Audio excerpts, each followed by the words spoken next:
Ads are here. Pausing for ads.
Hello, hello, and welcome back to another stream. As I gotta don't do updates during the start of a stream. I should be smarter than this, but I wasn't. And now, where's my stuff? Where's my integrations? Oh no, platforms. Count. Sign in.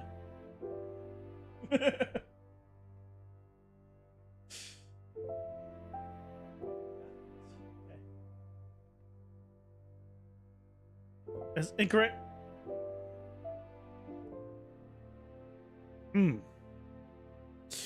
Well, some of the YouTube automation might not work today.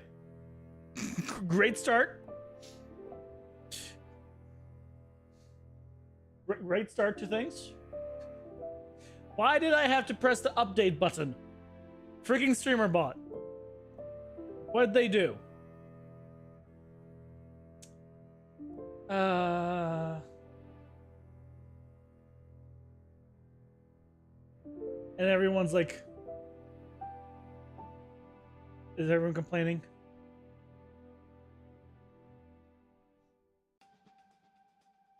Oh, it's connecting? Amy? Hey, guys, welcome in. How's it going? Hope you're doing well. It's gonna work. What happened? I was stupid enough to hit the update button on StreamerBot during the start of the stream. It popped up and I'm like, hey, do you want to update? I'm like, oh, sure, this should be fine. And an update broke the connection to YouTube.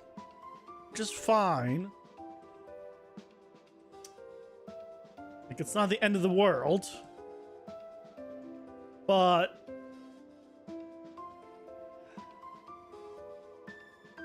I hate when updates break things.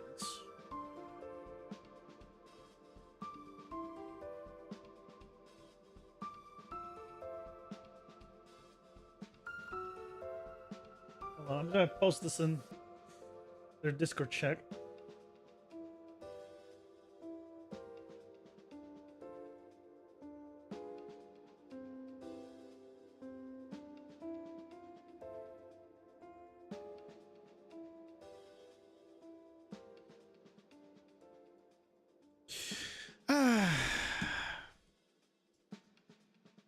Why you hate us from YouTube chat so much? No, I don't hate you. I want this to work. StreamerBot clearly hates you though. Hey, Jesus Freak, welcome in. How's it going? You're on Twitch this time.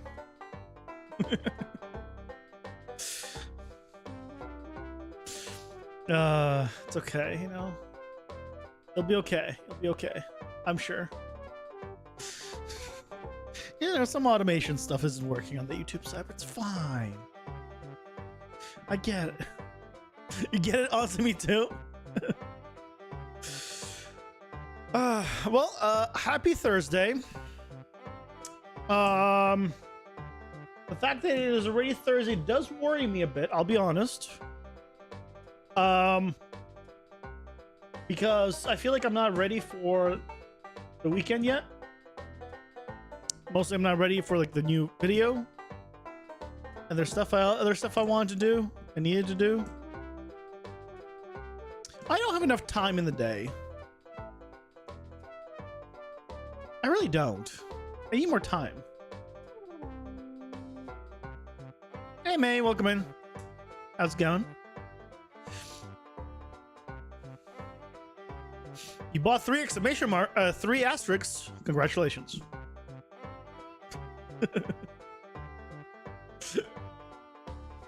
You use some of tomorrow's stream to figure out what you need. Yeah, that's probably what I'm gonna be doing.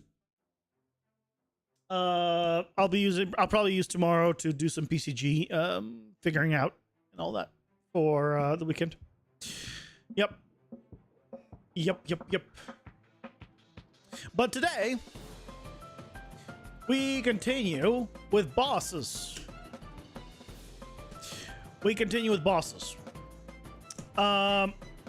Namely, we were finished with a spider. So today we're going to be working on boss number 2 or 3, depending how you want to look at it. Which is our bear bro. So let's pull him up. There's Steel Claw.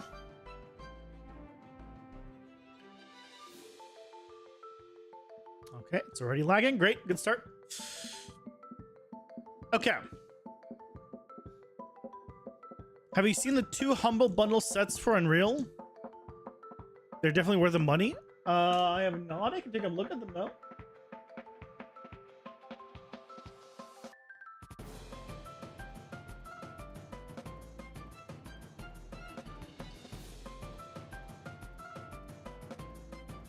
What are we doing right here? Okay, it's great. Software. The Unreal. I hate that it always bundles Unreal Engine and Unity. I assume you meant this one.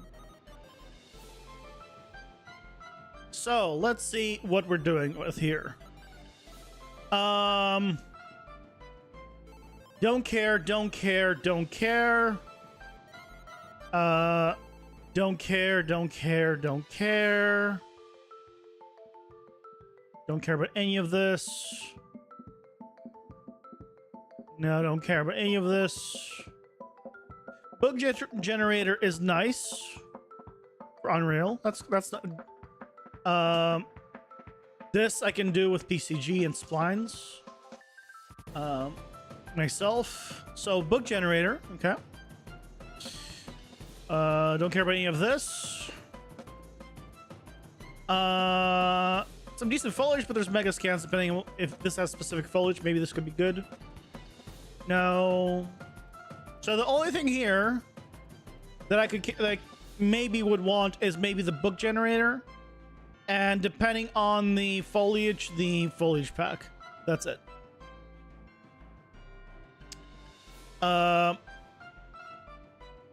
Does it tell you who this is? I don't know. This is Deluxe Dev Dream 3D Unreal Engine. Oh, Machine Gun Studio. And the other is with Decagon. Is there another one?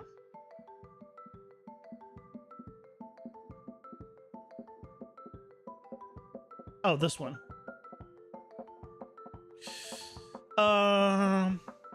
See, asset packs like this, they don't matter to me. I'm never gonna pay money for these. This doesn't matter to me. None of this matters to me. Nope. Nope. Nope. Nope. Nope. Nope. Source assets. No. I'll tell you why. Because these are all have when you buy from an asset pack, this is all gonna have their own master material with their own setups. This is all gonna have their own master material with their own setups. This is all gonna have their own master material with their own setups. You're gonna have the same wood texture 10 times. You're gonna have a metallic texture and material 10 times. I don't want 10 stainless steel materials. I just want to have one modular material that I reuse in 10 places. So assets don't really like this is not exciting to me, right? So for example, like this, right? This is doors, right? What is this? This is just a model. Okay, you make a model, and this doesn't even look like it has glass. It looks like it's just a model with oh, this has glass. This is the whole very thin glass, maybe. Either way, let's assume that there was no glass. Then this would just be all wood, and then with a tint control and maybe like if you want to have like a swap to a different kind of wood. So like this all can be done like relatively easily, procedurally, and this is not very like for the price that you pay, like assuming you were to get everything, like for 50 Canadian, probably around 40 US, like it's not a bad price. But the way I look at it is I am down $40 or 50 Canadian, and what did I get for it? Nothing that I'm going to be using, so I'm just down $50. Right? That's pretty much how I look at it. Now, if there was stuff here, there was like, let's say there was like 4 or 5 things I could see here, then I'm like, okay, yeah, sure. Right? This one's 56, right? Because you want to do the entire thing. Oh, the entire one's 41. Either way, same thing. The only thing here I'd want, but this one's 30. So I can buy this separately for cheaper. Or wait for a sale. You made a master material, you throw everything through? Yeah.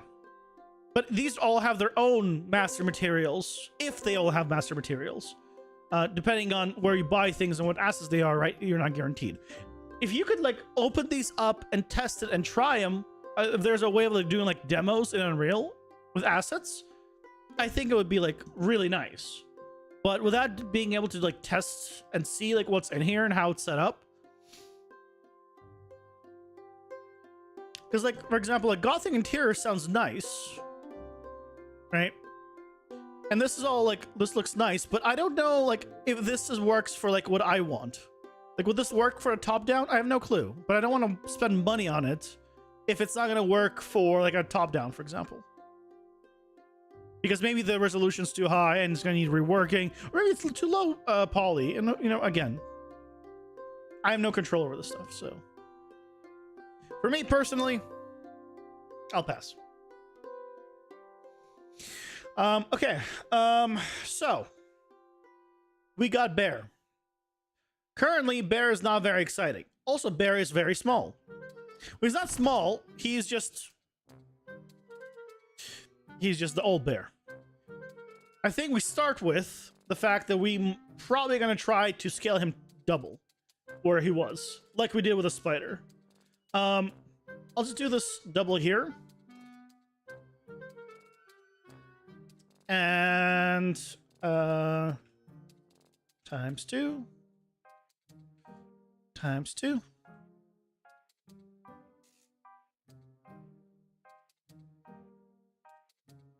We'll start with making him a big boy, an actual like boss size boy.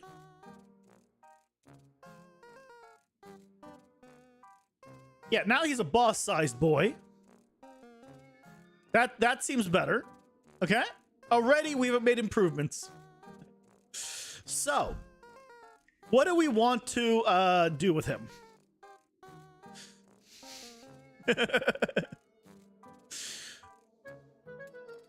What do we want to do with him?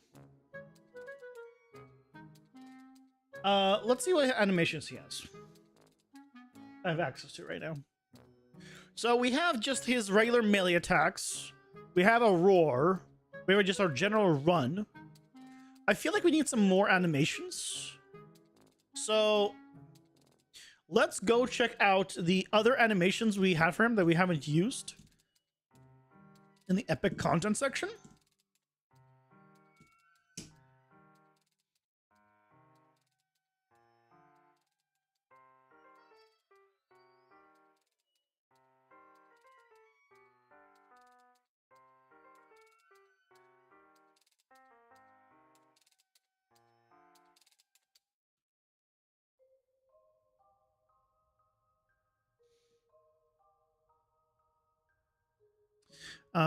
If I go to select Paragon levels.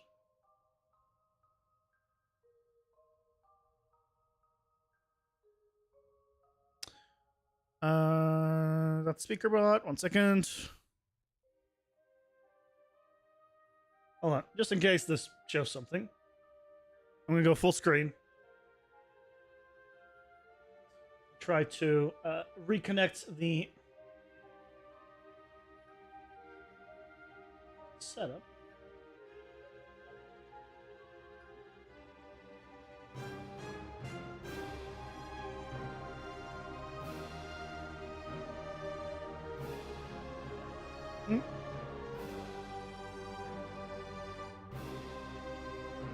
One moment. I'm trying to get what's it called? YouTube back.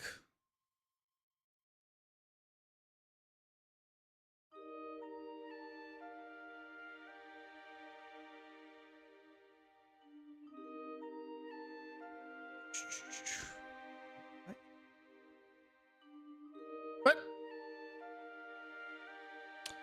My Unreal crashed during this.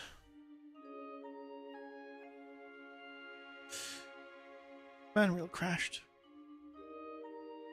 God damn it. Why everything were failing?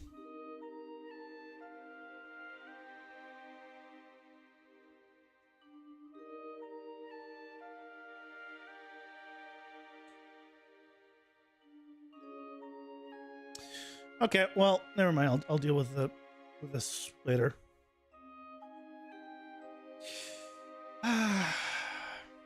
I'm trying to multitask. This is what happens. I'm trying to multitask. I'm like trying to do this while I try to fix StreamerBot while I check with the Discord, who's also trying to help me troubleshoot it. Good stuff. And this crashed. Yay. One more time. I guess I can navigate to him. I remember his name was Boris, I believe. So if it crashes again, I'll just navigate to him.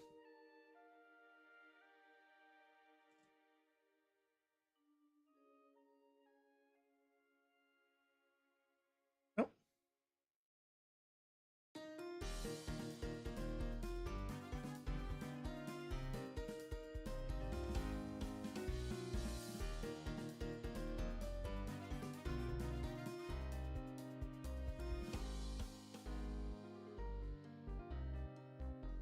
You good? No, still preparing pictures. Am I good with splines? I mean, how do you define... Great. How do you define being good with splines?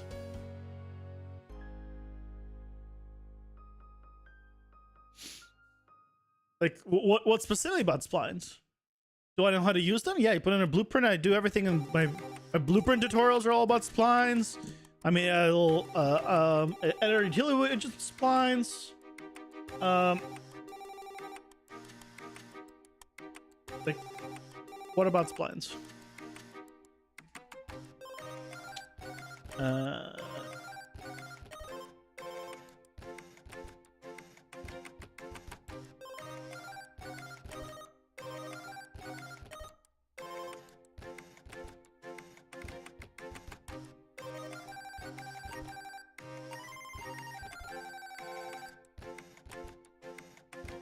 Okay, so can we go? Here's Boris.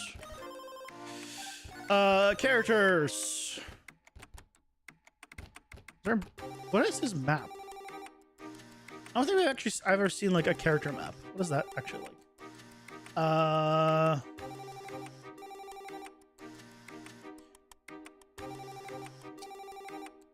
Okay. Pointless. Okay, animations. That's a second. Ah. Ah.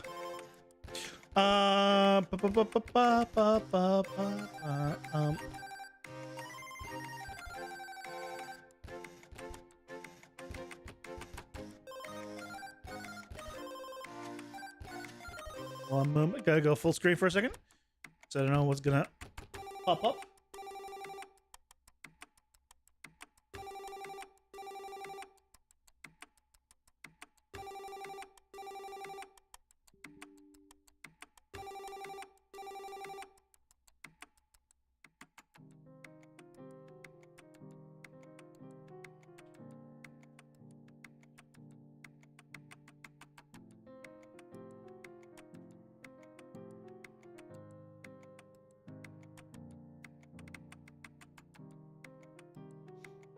Okay. That was me, by the way. That was me. And did the sound, I mean. Wrong button. Okay, so what we want to do is check what other animations he has.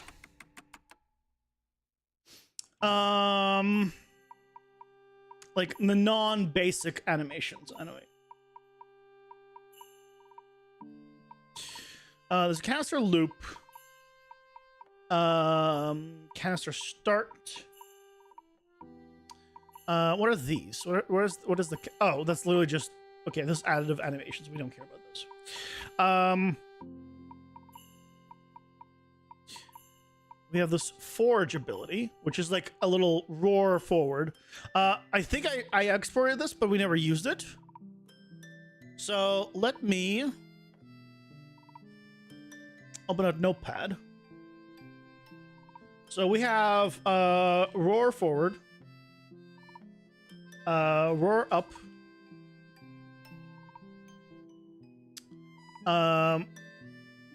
here you need to see what all our animations are, so we can figure out what kind of abilities we want to give him. Maybe we have this one, I believe. Oh, we have the big roar forward.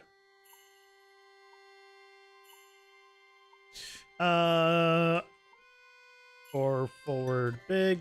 Yeah, I remember we explored this as well. Do I have anything else? I need some special animations here. Oh, this just... Oh, this is just a moving around thing. Nope, don't need that.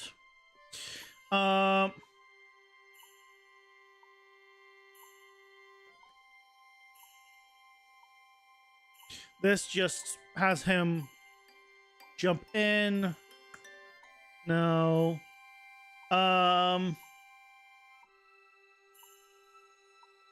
All his primary are just attacks.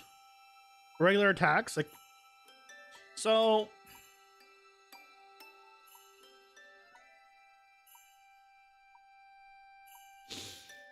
what I'm thinking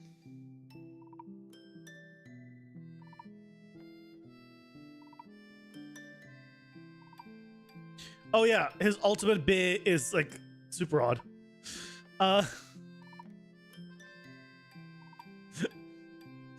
I don't know what his ultimate's supposed to be.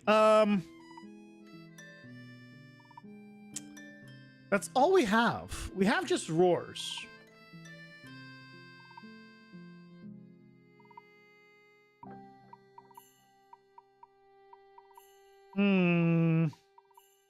What can we do with just roars? We can do effects.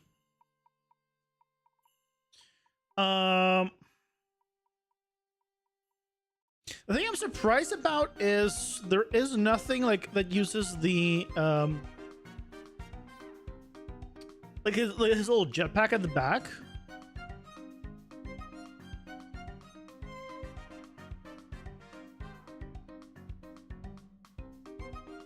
he has this. It's not a jetpack, but like, right? There's no animation that really uses it. So what do we do with him?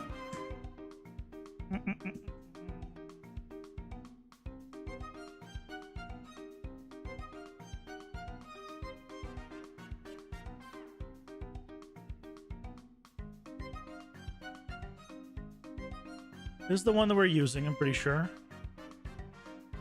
No, this one doesn't loop. That's the forward start. I didn't jog forward. I wish there was a faster run. If there was like a sprint.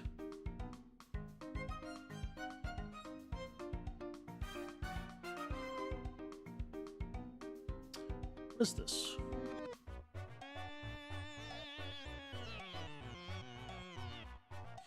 Montage is basically just yeah, they'll fall down and then just idle. Add a fire effect, make him fly into the air, then dive into the player. I use animations for that. I want him to that's what I'm surprised about Good Guts. That's why I'm surprised. That's what I'm looking at. What does this recall? I have him sitting down, being bored, but that doesn't really work for us for...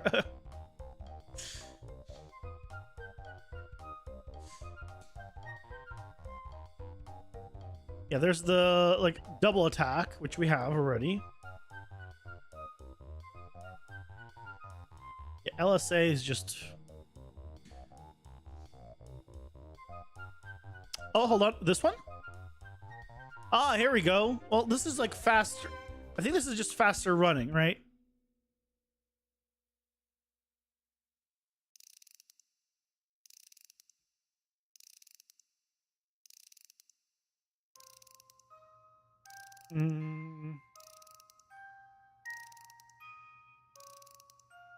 Yeah, so this we have faster running. So we have sprinting.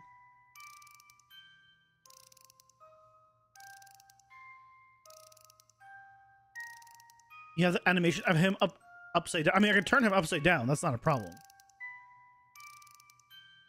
That's not the problem. Problem is, like, I'd want like his arms and everything to like move accordingly.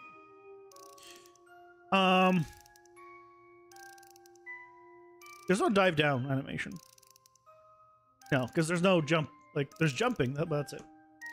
So there's a fast sprint. I don't want to do another charge, right? I feel like we're on the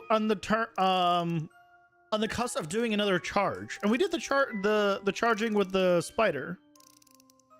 And I feel like I want to do something different. What can we do with the roar?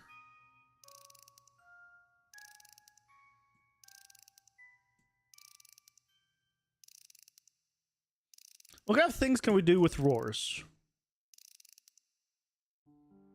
He can push you back.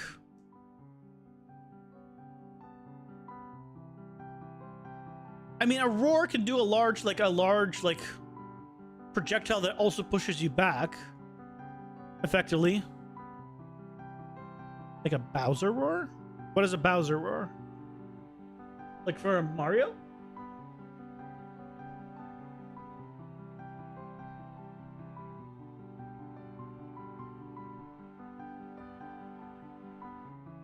I don't know what the... When I Google it, I just get like Bowser's like sound effects. I'm not sure what you're referring to. I don't play Mario. Stuns you, I guess. Yeah, but stunning needs to... Like, there needs to be counterplay. Right? If it just CCs you and you have no way of getting around the CC, that's not fun. So if we have enemies hard lock you in, you need to also have ways of you hard locking yourself out, which we don't have.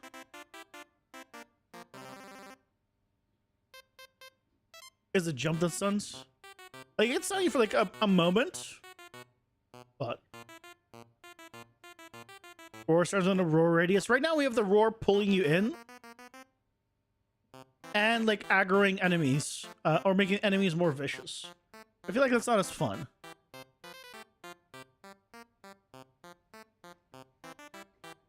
Jump with him to avoid the stuns. It's a roar. It's an audio thing. It's not like it's a ground thing. If he was to stomp on the ground, I'd agree with you.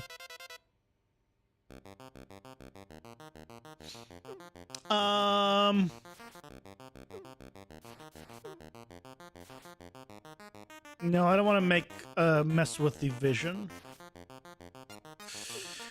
What kind of phases do we could we want for him? Well, okay. Well, phase 1 can just be regular. This, you know what? He could be a little simpler. He could have just like a simple 2-phase. Okay. Phase 1 and phase 2, with basically you know, at 50% HP.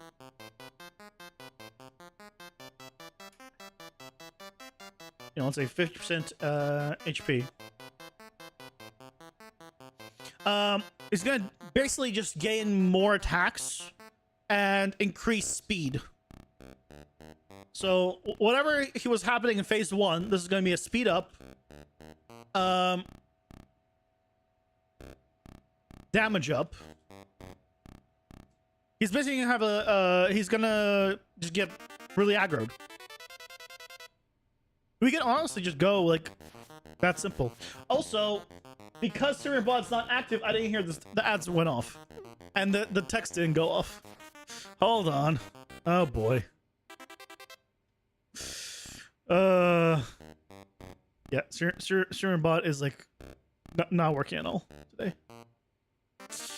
Okay, I have to look out for that.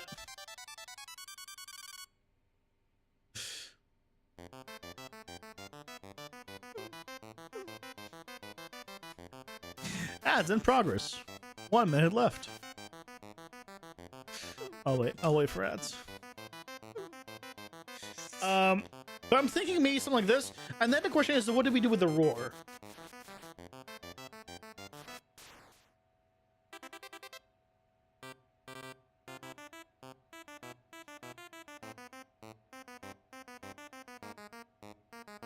Roar can stun you for like a moment, but there's no counterplay. So I don't like that. For the 4 canisters, are you going to add an effect like a canister breaks? No.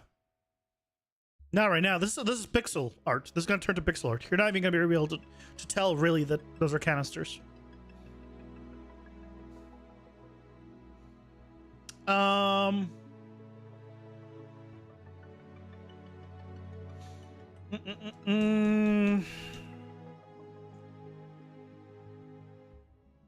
Yeah, remember, we're converting it all to pixel art. Right now, a roar pulls you in. It doesn't make sense, really, but a roar pulls you in and makes allies around him also aggro, like become stronger for temporarily. It's like a buff. It's like a buffing roar. Can we summon some mobs with the roar? Yeah, he could summon mobs.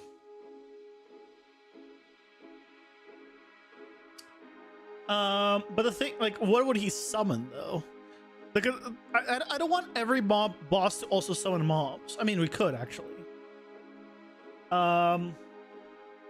So with the spider, it was easy because you just make small spiders and it works. I don't have like small bears, right? I don't have cubs. So, and this guy small does not read well because he's just too detailed.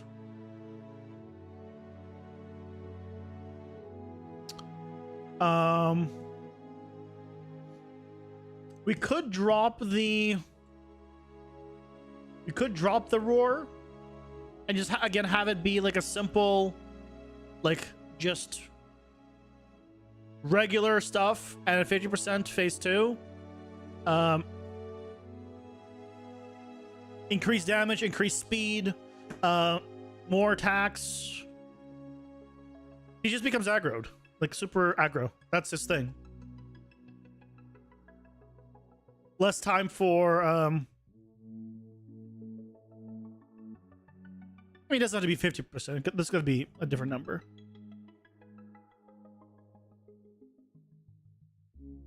So small. Yeah, we don't have those though, unfortunately. Go guts. Right. We would need some small robot that also has animations and a whole thing. Here's an interesting idea, actually. We had some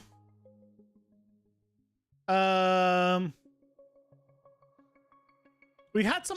effects. Let me go back to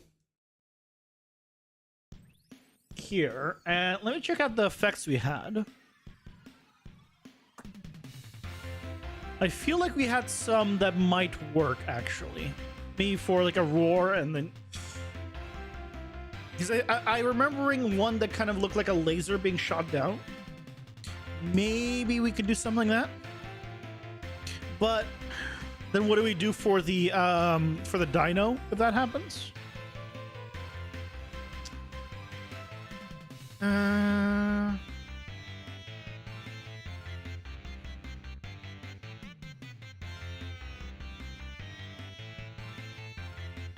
This one.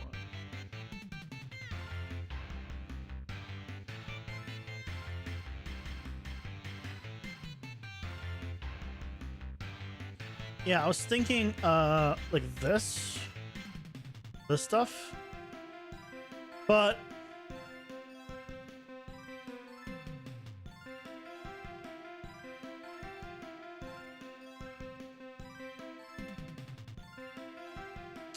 it doesn't work great.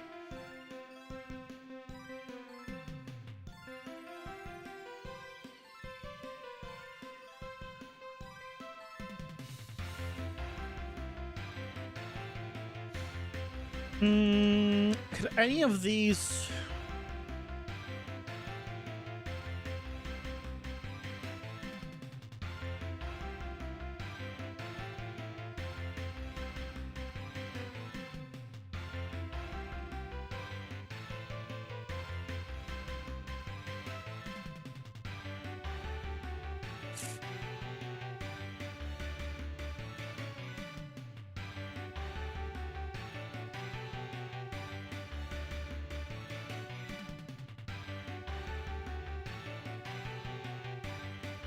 Yeah, that's what I was saying, Guts. Exactly, that's what I was saying. Like, I was thinking about this, and I'm like, no, that would be too similar to the Dino, which we also want to change.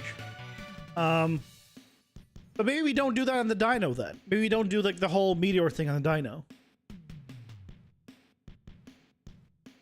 We change the Dino to be something else entirely. Just fine. I just don't think this fits him. Like, if anything, it would be this one, right? Oh,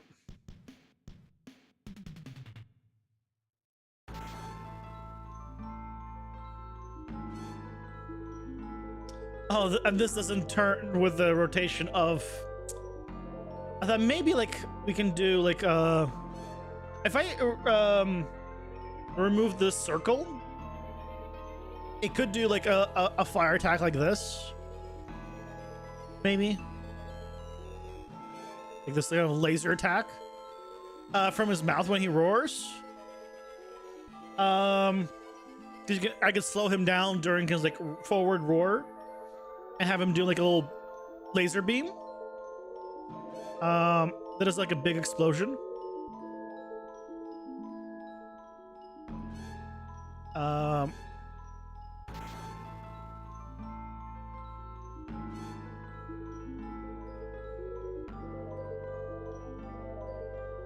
Could do that.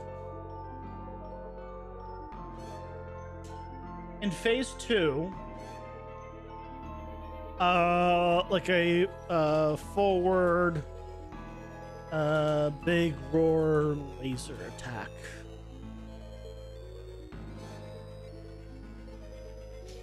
Yeah, it would need to be changed in the Niagara system to follow the rotation of the object. But yeah, welcome and invite him, Kate. Hope you're doing well.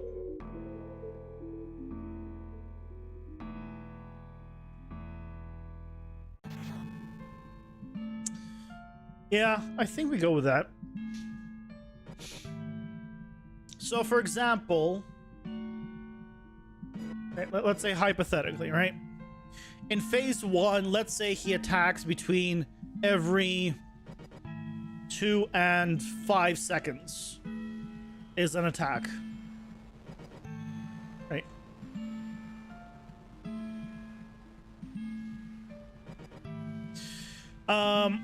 So at phase 2, that would become between like 1 and 3 seconds is an attack.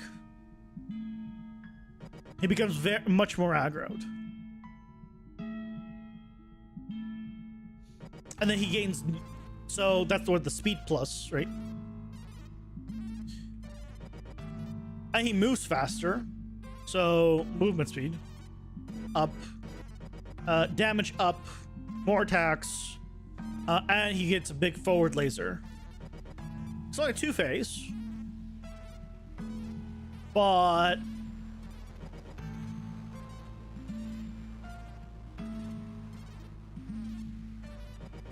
I feel like that could work. The problem with this laser attack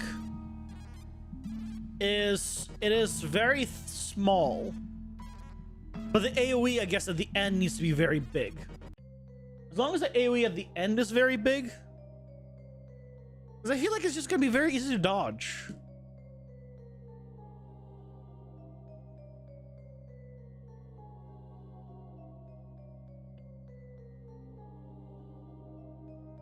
What I can do is have it follow you until it gets very small. Like, right, until, like, for the halfway through this, he still follows you, and then he stops following you.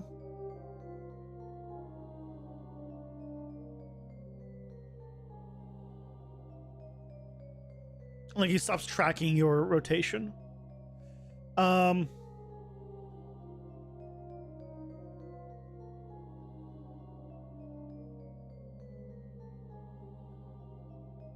I wish I had more effects. More, like, special attack effects. That's what I want.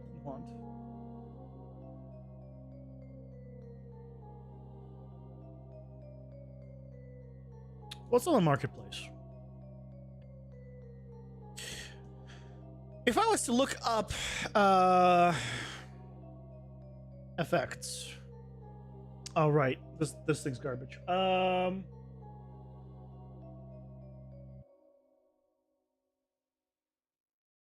Let's go to my better search for the marketplace, because God, the Unreal Marketplace is garbage. So I want 5.4. And I want FX. Popularity, yes. Sure.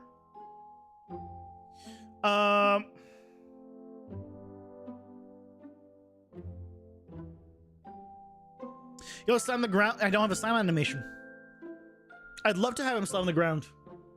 No slam animations. So, yep. We're limited by animations right now.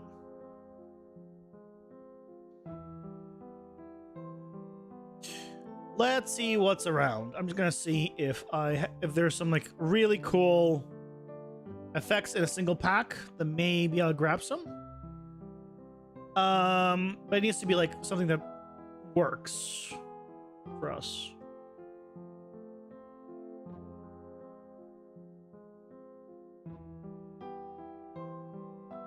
Hack and slash effects. By name, it sounds correct.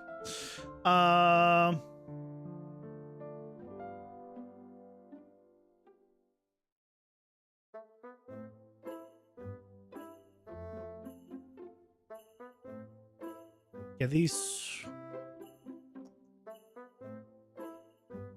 explosions, lightning effects. Ooh, these seem kind of nice. I'm not guaranteeing that I'm gonna buy these, by the way. I just want to see what's out there, and then maybe I'll purchase them. We'll see. What do we have? What is this advanced magic effects? I don't think this is what I'm looking for. No.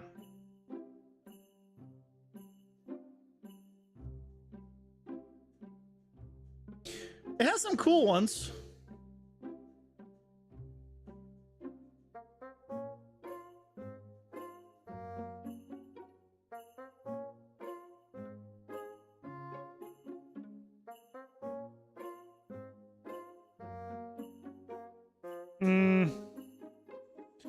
Like, it has some cool ones, but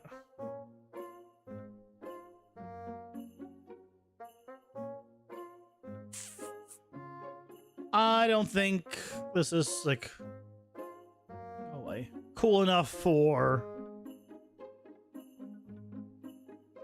me to get. I'm thinking like most of these I won't care about. I'm not sure where he flips upside down really fast. He doesn't flip her upside down. He starts upside down.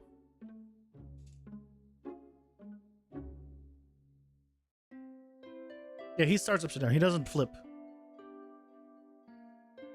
It's like it's a very buggy animation. Like it looks like he's spazzing. It doesn't look like he flips. That's the problem with it.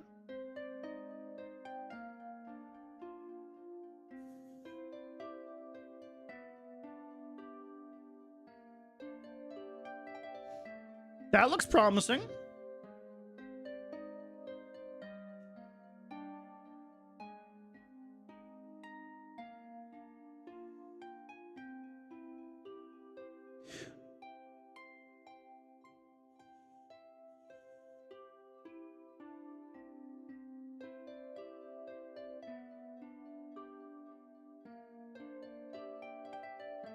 Oh, let me see how this is controlled.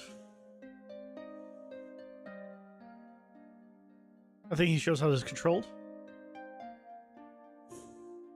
I want to make sure that you can... Can you... Oh, is he just rotating it?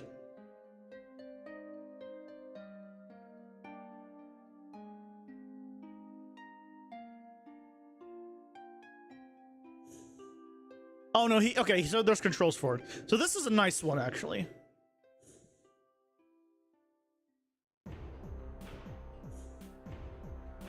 I'm tempted on this one, by the way. Let me see what there is. Laser. The fire one's really cool. The water one's also really cool. Or is this an air one? I guess it could be modified, probably. Potentially.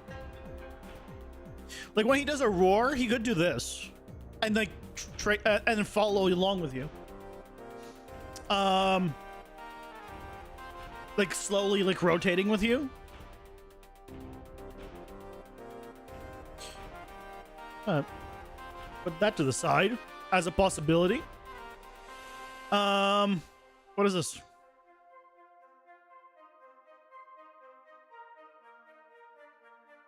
These are really nice, actually.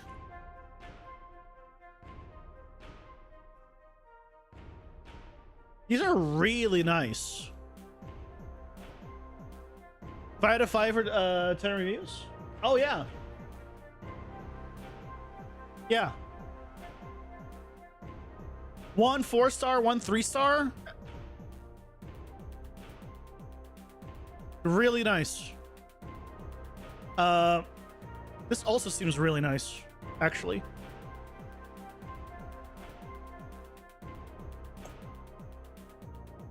This is just good for like my main character, right? All the different attacks. That's what I was looking for, like good effects. Is there a video? There's no video? There's a video. There's a video right here.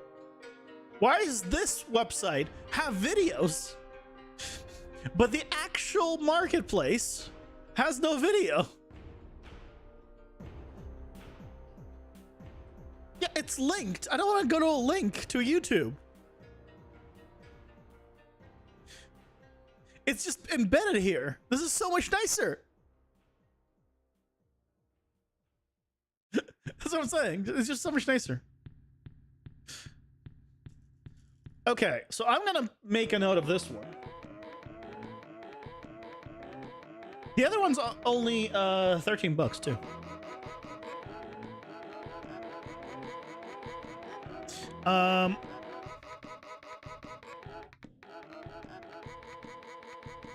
Yeah, these are really cool. This glitchy one, this glitchy one is really cool.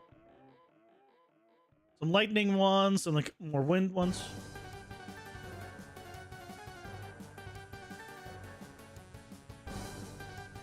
And more like an AoE one.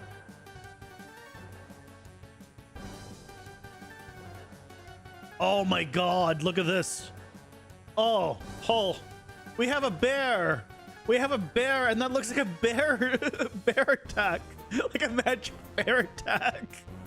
And so does that. Oh, now I almost have to get it. I mean, that's almost screaming bear.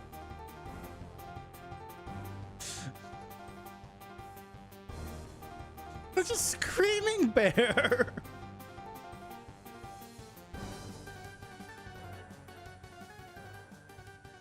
I'm gonna put that away. Okay. Save that one. What do we have this? What do we have here?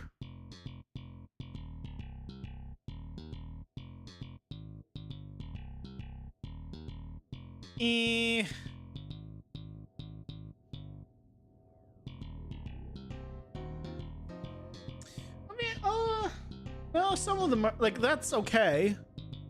Like, that's a nicer, like, air slash type thing.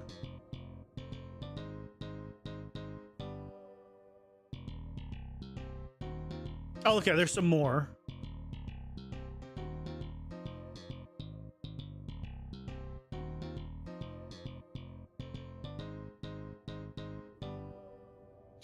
I'm not, like, excited about this one. Like, for what I'm doing, right? I think for, like, other use cases, it could be, like, good.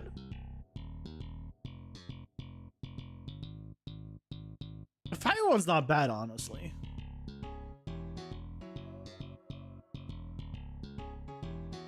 I wasn't thrilled about the others, but the fire one's, like... Maybe it's just the color scheme that I'm just not... I just really like the black and red. maybe that's the only thing.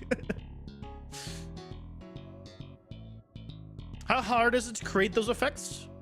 I'm not a Niagara expert, so for me, it's quite difficult.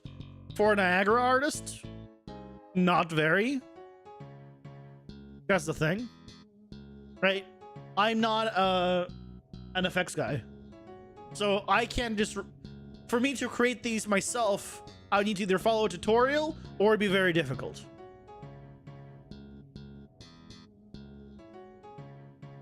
That's basically how that works. Oh, with full controls. It's not bad.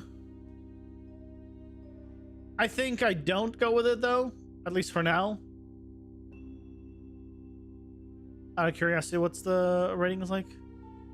But yeah, it's like 4 or 5 star reviews. I think it's decent. But I think just not for me.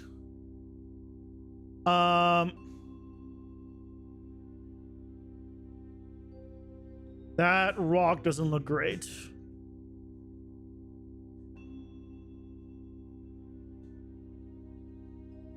I mean, I could probably swap that rock out, to be fair. Yeah, let me just 2x it.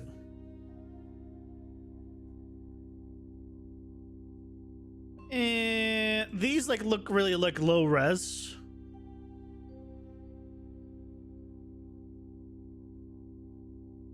Because the earth magic stuff is kind of... hold on, go back there. No, not you. Give me the big one. That's pretty nice.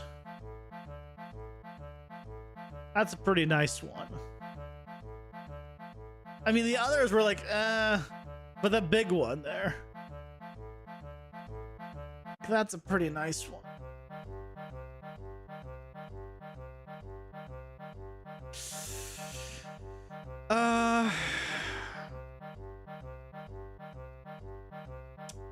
What are we doing here? Yeah, you're changing things. Yeah. Let me change the colors. Okay, so it's just rock. He's just changing the colors, the materials. Yeah.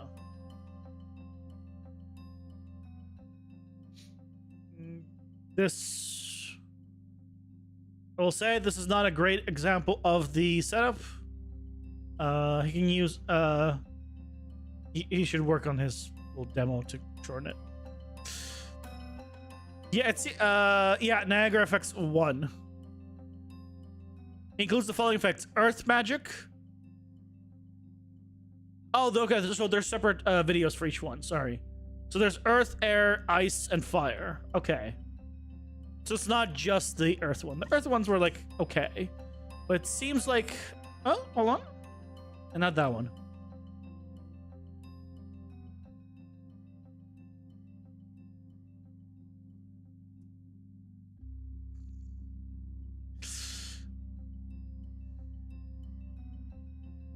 If this was faster, like this could be good.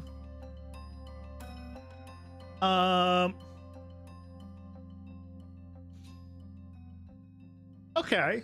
He's starting to win me over. The earth stuff was like the geo stuff wasn't that cool. That's pretty cool. That's really cool.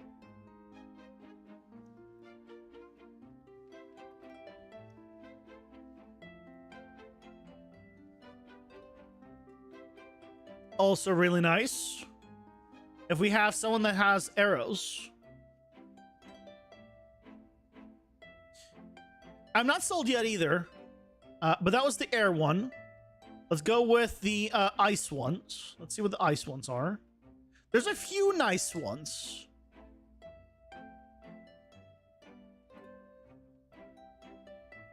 I'm kind of skipping through them, so we're not seeing all of them. That wouldn't work because I'm not 3D, right? That wouldn't work because it's not 3D. Anything that has to do with geo isn't as nice. To be fair, the ice one reads better.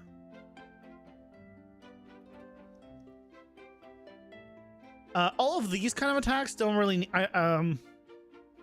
like not really for me.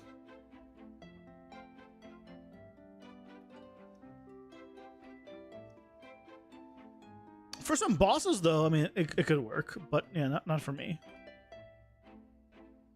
There we go, some big ones. What are these effects for? I'm just looking for effects for bosses. And possibly for me. I mean, honestly. As ideas.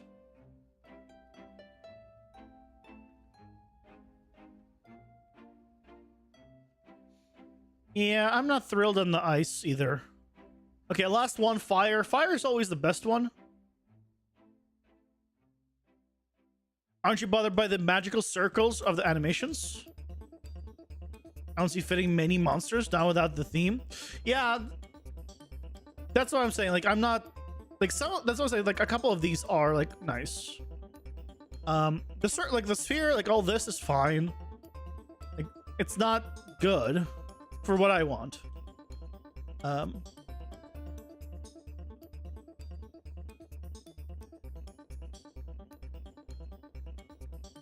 We have a flamethrower already.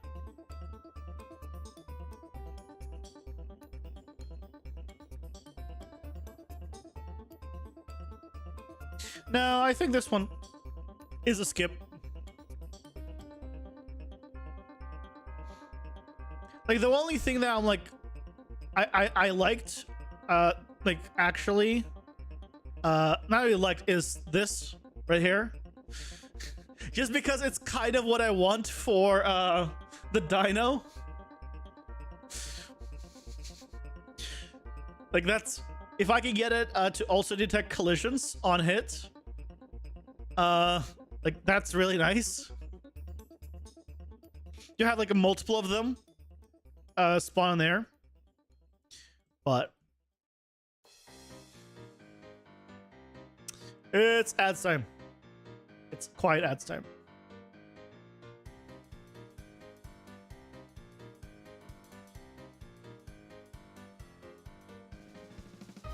Yeah, Blink and Dash effects. That's what I'm using. I'm gonna skip on that one. I mean, while ads are going, I'm gonna see if there's like any like really blood VFX. I'm gonna check that out real quick. Cosmic VFX we don't care about. Specific like poison, specific cosmic. I don't stylized anime stylized VFX. I don't really want to anime stylized.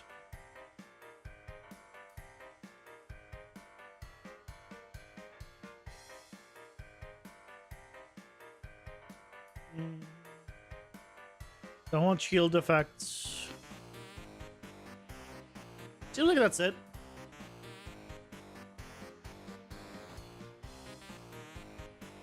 I think in terms of this, the last one we're gonna be checking out after the ads.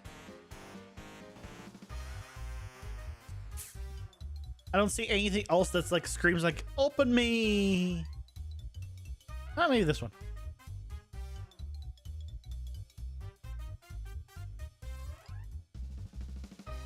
Yeah.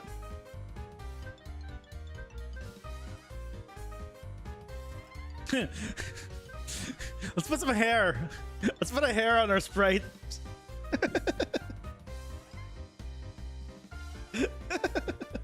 Just like 3D hair on a sprite.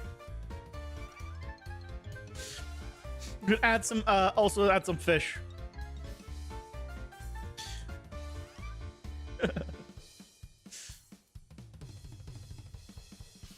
Yeah. Two more to check out real quick, just because I really like the blood stuff, and I want to see how good this blood is.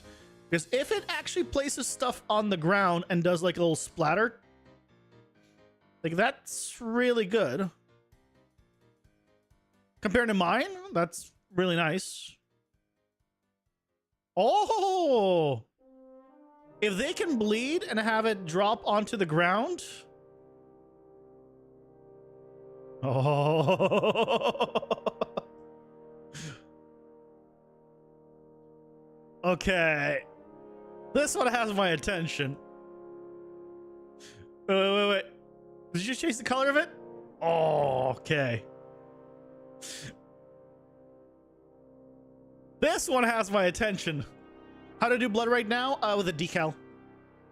It's a very basic Niagara single splatter system that I use a tutorial for, and it drops the decal.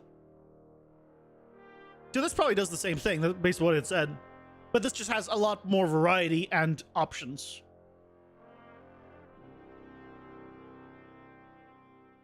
A lot of these like would be like on hit. Yeah, big splash.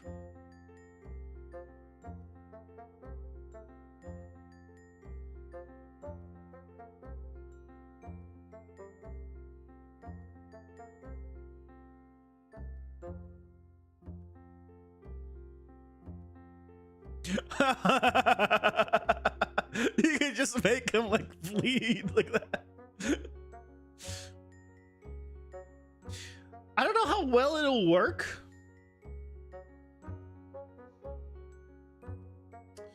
Because it's not 3D is the only thing.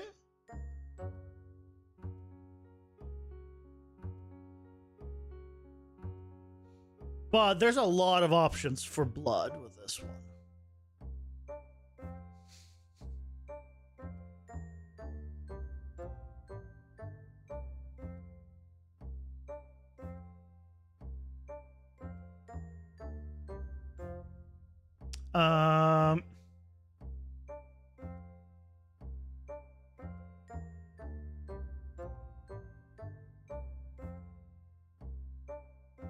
Oh, so there's tutorials how to use it. Interesting.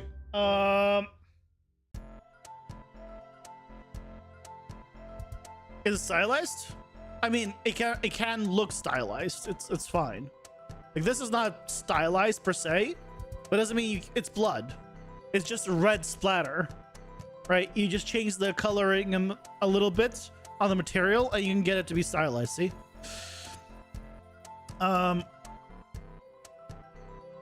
13 reviews, 100% 5 stars. I mean, it looks good. I'm gonna just put that over.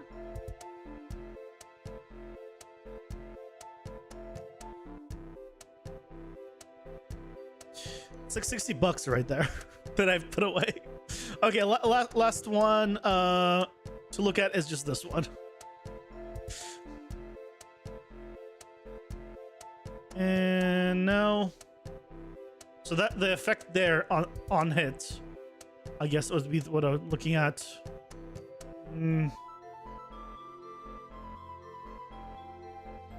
Not thrilled yet. Yeah, this won't really work for me, I think. This one's very much a attached to weapon and then it'll work kind of thing, which is a lot of times is what you want. That's cool. Go back to the whip. That's just a cool effect. Not really like useful for me. There we go. So that's more like what I'd want, like those just big arcs minus like, yeah, the other one was nicer. I just wanted to see like the alternative. Those are like nicer. Those are nicer. The other one was just better, I think. But yeah, this is very much about placing on the 3D model.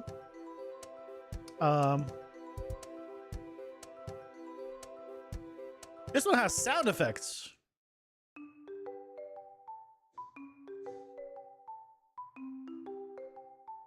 They're not good. Well, you guys can't hear them. Let me make it so you can hear them.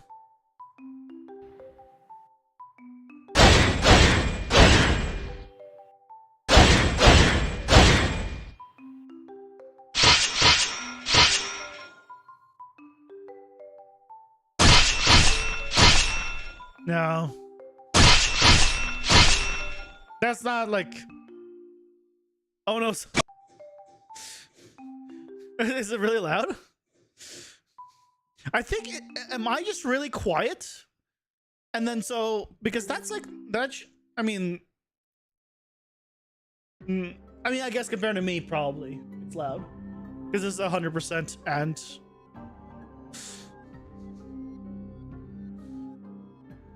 yeah, I guess that makes sense. Okay. So I made a note of these three.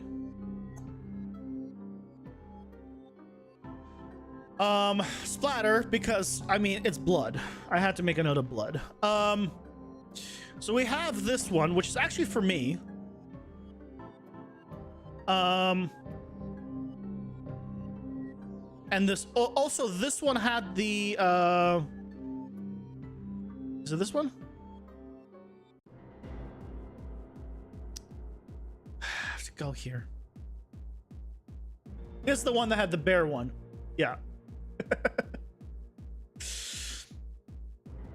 Okay, so we also had this. So here's what I'm thinking. Okay, here's what I'm thinking. Now that I've blown out your eardrums, we use this one. If I get this one, what we can have him do is go back to the epic content.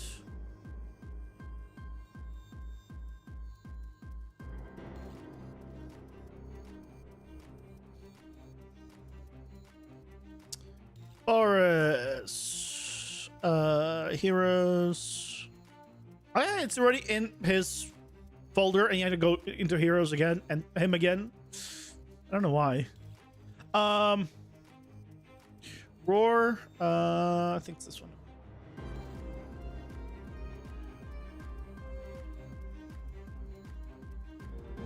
right? So there's this animation.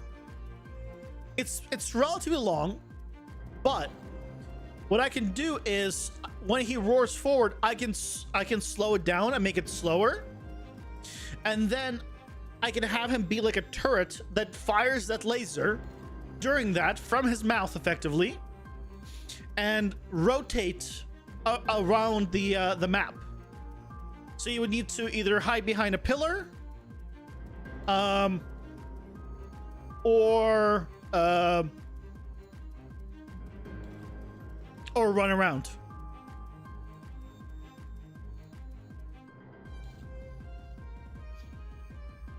I think.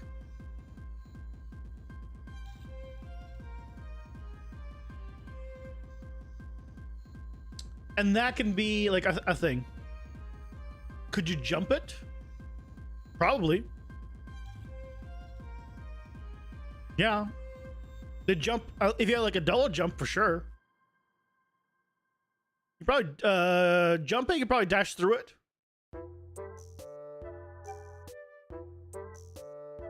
Yeah. Dashing gives you invulnerability frames. And it's like almost instantaneous. You probably jump it and you can dash through it. I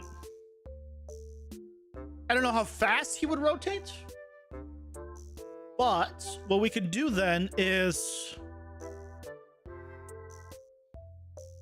phase 1 is like regular attacks. The in-between phase 1 and phase 2, phase 1.5, is the I'm firing my laser. Rotate towards player or just no, rotate towards player, I'm thinking. Otherwise you jump, you move over it once and then goodbye, right? Whatever. I imagine if you move one direction, he'll follow you. So you have to keep avoiding it during that. And he won't stop attack. He'll be invulnerable during that phase. So he'll do regular phase. Then in the transition, at 50% HP, let's say, phase 1.5, he's going to do like the laser attack. And then phase 2, he gets more aggroed. He does more attacks, and then let's say at 25%, he also does it again.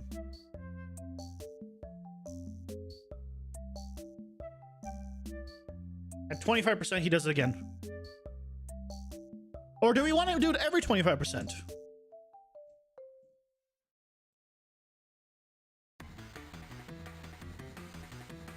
Maybe do it at 25, every 25% increment. We have him firing his laser.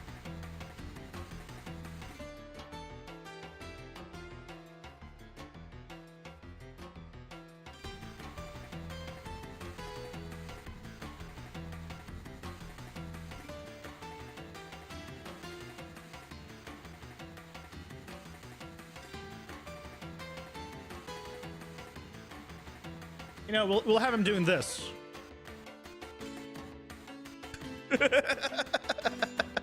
Every 25% health he's missing, he's gonna be firing his laser. I'm basically guaranteeing that I'm buying this. I think. I'm probably gonna buy all 3 of those packs.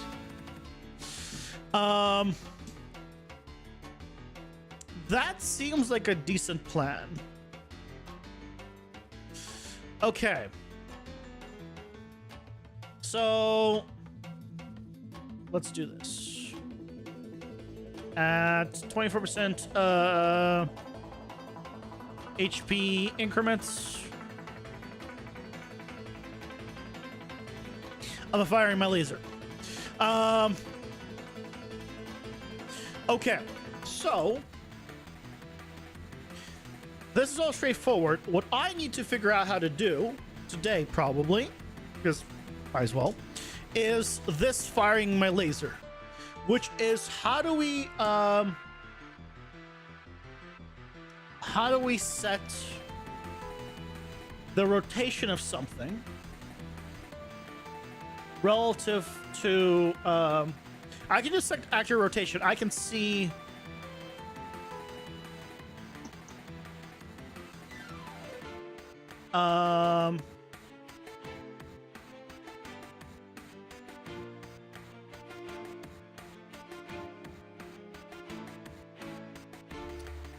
how do we have something rotate towards them? That's what I need to figure out how we do. I haven't done that yet.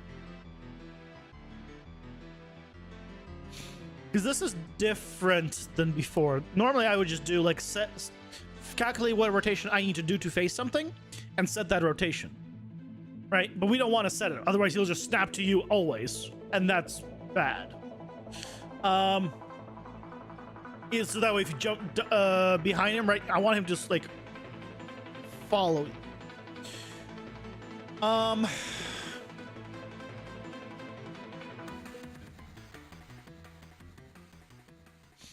I get okay. Well, let's start just trying it.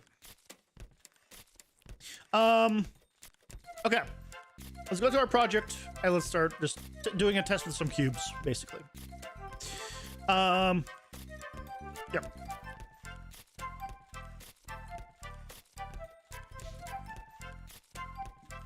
I like this. I think we have gone to figure out like, okay, how do we want to do this? To like a better spot.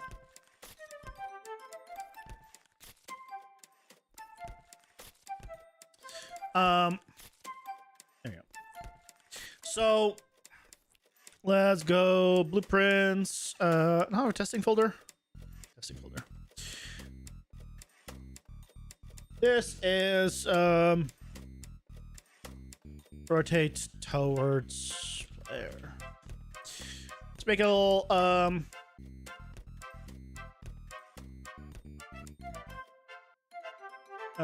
player test. Just that. Okay. Let's add a cone. Make it easy to tell. Basically, if the cone is going to rotate towards me, right, then we know. Because this is the forward. So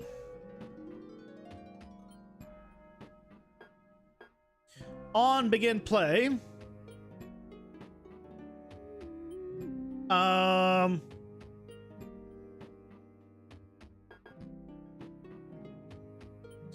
let's have it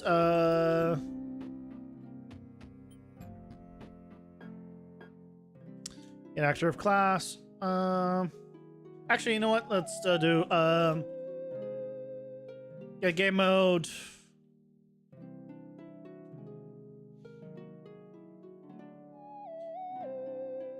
Get player ref. Check if it's valid. If it's not valid, delay 0.2, sure, and try again. Just a quick test to just get it. Then, when it is valid,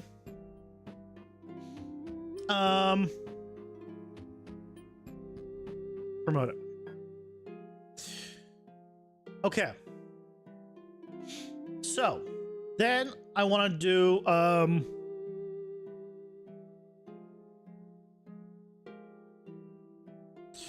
custom event, rotate towards player.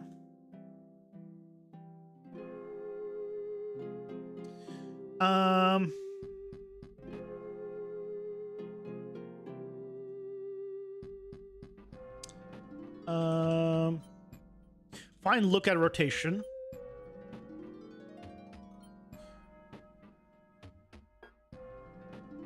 Between myself. Oh, no, between itself. And So that finds its rotation. I don't want to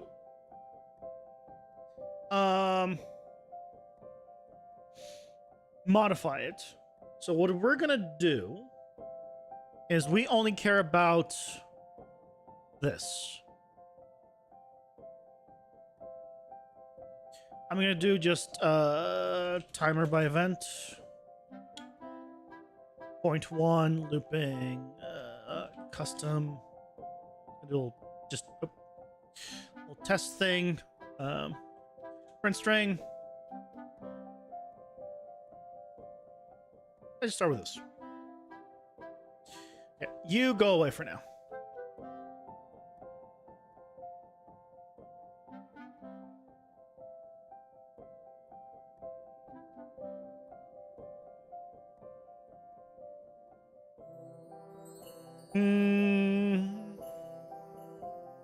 Oh.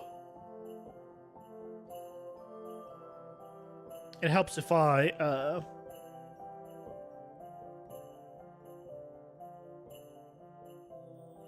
actually call the function.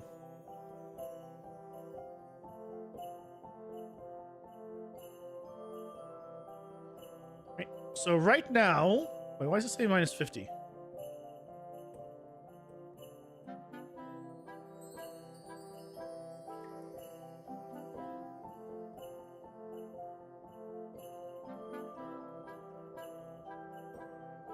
Yeah, this is correct. Oh, this is correct. Okay.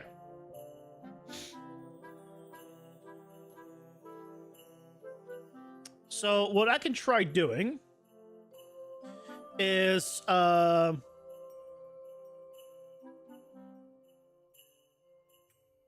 set actor rotation. And what I'm going to do is, whatever this difference is, I'm going to do a min. Not a minus. Min. Float, thank you. So whatever number it has, it's going to do that. And let's say by 1 degree.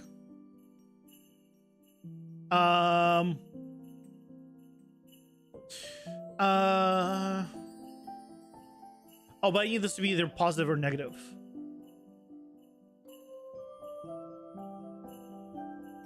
Okay, let's do a select. If this is less than 0, it's negative. -1, otherwise positive. Probably a dirty way of doing this, but so it rotates the right, correct way.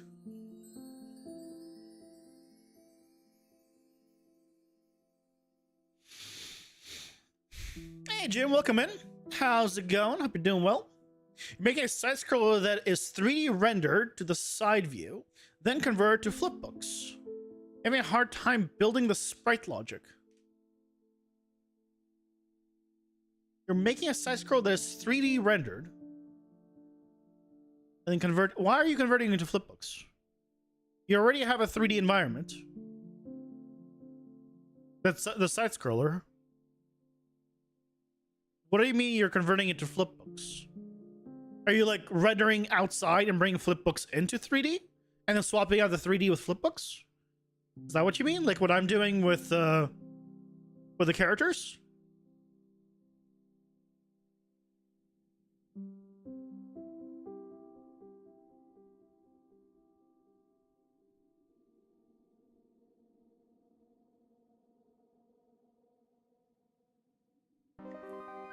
Why is it only on this side?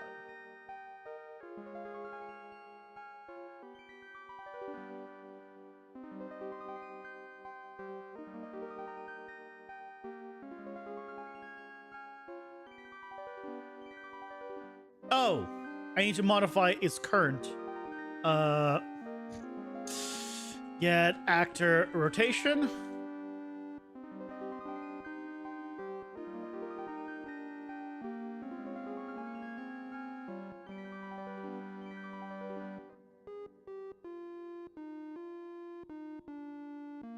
Pretty sure that's what I need to do. That was following me at all was impressive. So either I did something wrong, or I don't know. We'll find out. Like Donkey Kong Country. Donkey Kong Country.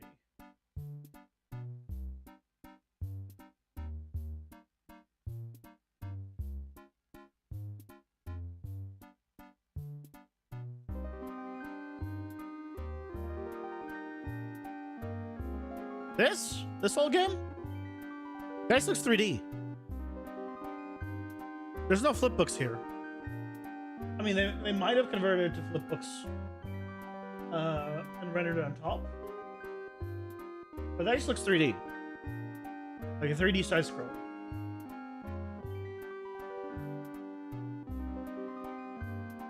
I would just keep it 3D. Unless you're going to be doing something to after you convert it from 3D to flipbooks, unless you're going to be doing something with it, like changing the way it looks or something, keep it 3D. That's the way I think. I mean, you might disagree depending on what you're trying to achieve.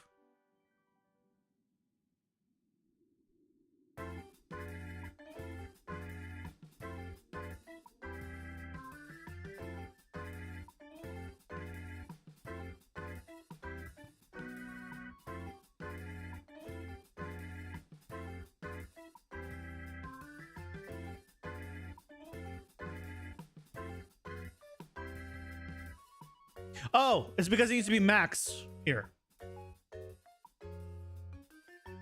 Not my problem.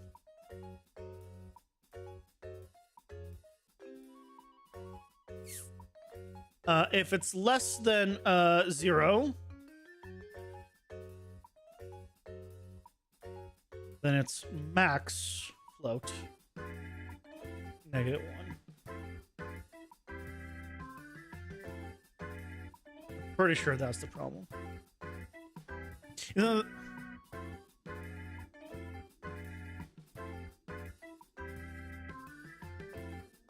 okay, I think this is working.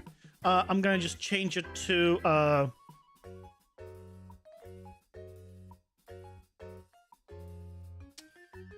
multiply here. So I can just multiply the whole thing by like 5-degree increments. Actually, I'll just do a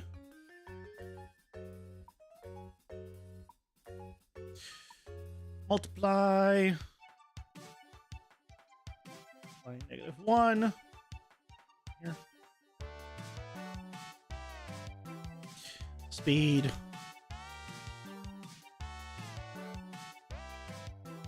Thank you.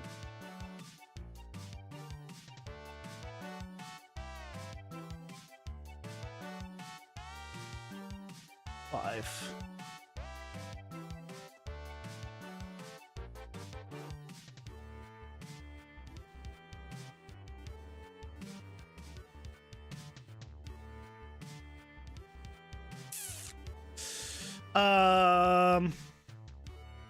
I also need to stop at the player. So, that's important. If this is that the same technique as Mortal Kombat, the old ones? Are the old Mortal Kombats like Mortal Kombat 1? God damn. God, why did they name their new thing Mortal Kombat 1? God, I hate when games rename their thing to search for gameplay. I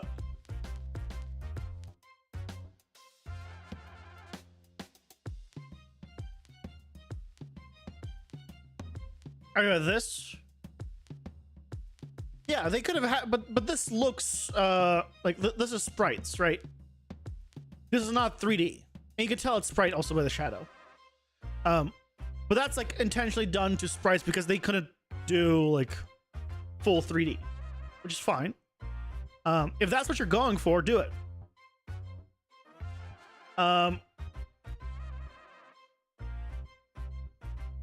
But this looks like sprites, right? for a reason. If you want it to look like sprites, go sprites. If you are fine with it being 3D, there's no reason to do sprites. You got lost? I think the sprites where pictures are real actress, so it looks really nice. Yeah, that's very common. Oh god, hold on. Let me see if I can find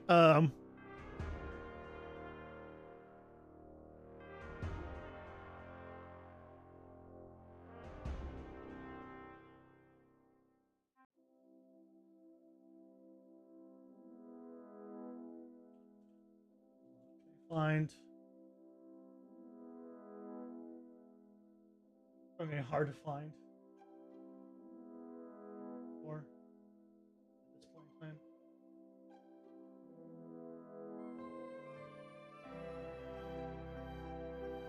Oh, I know.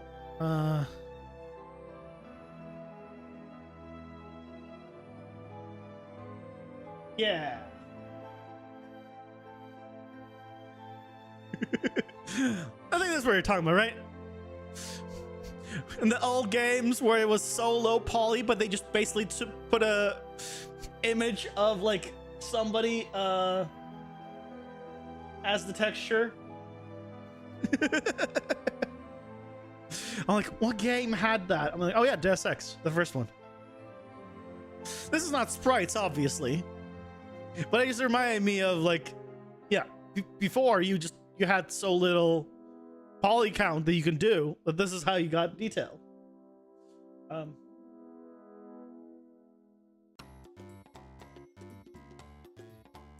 You know, this is the same guy as this. Is that crazy? This isn't that much of a gap in years.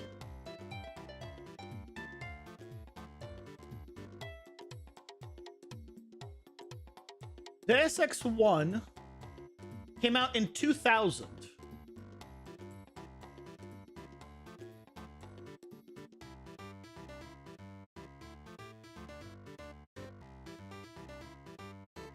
This is 11 years. This is just 11 years. That's how much technology has evolved. That's insane. Now, like, it's plateauing for sure. Like, it's getting more plateau, but where's Lara Croft with a big pyramid breasts? That's another one that did she have a? I guess yeah. She also had the realistic face.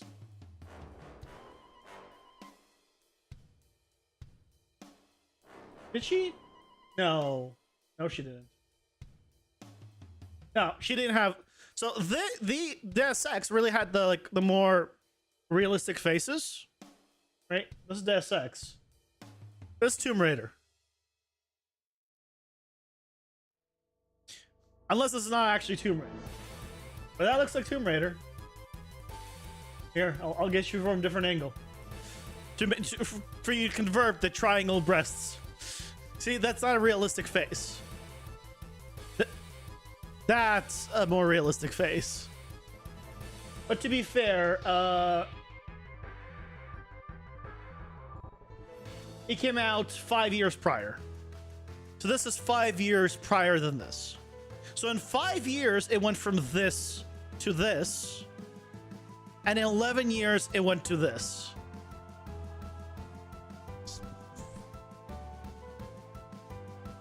Yep. There's a big jump. Anyway.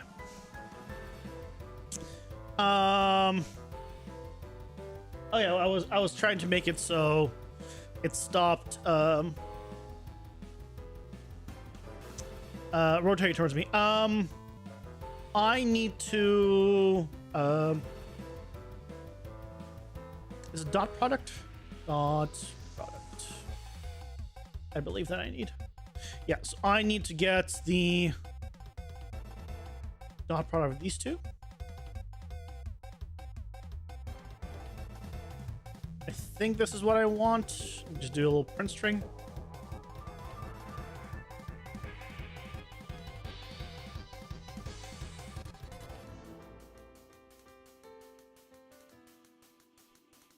No, not dot product.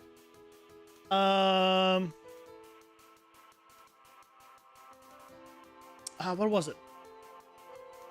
I got my blocking thing.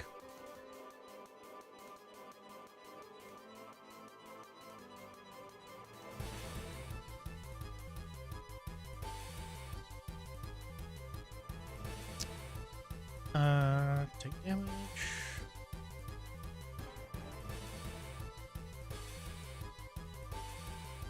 Ew.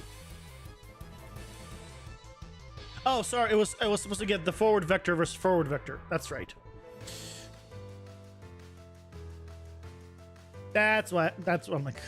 That was forward vector. Not that one. Gets actor forward vector.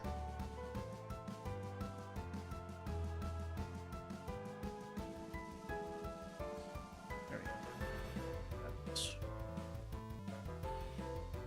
It is really a huge jump. Yeah. Okay. So now, we do this if this is greater than 0.8. Oh, sorry, less than. Less than 8. Actually, I should do some conversion. So this is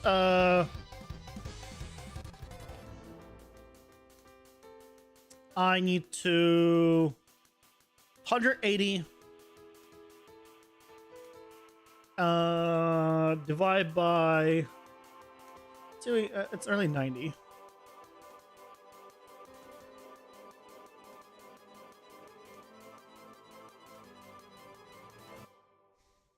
So whatever it is, divide by 90.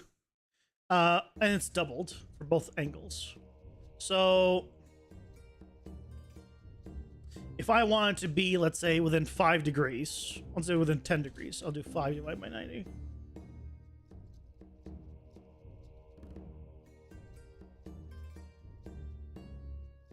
Oh, and then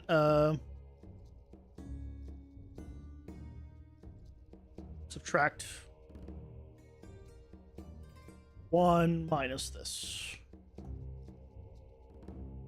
This became very dirty, but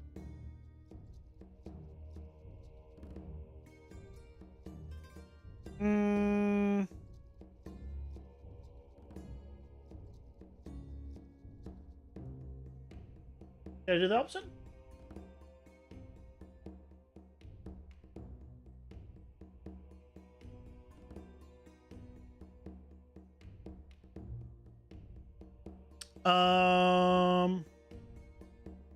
Did I do bad? I did bad. I did bad. What did I do bad? Product, not product of this.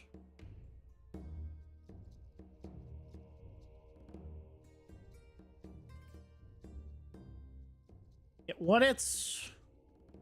Oh, is it 0 when it's...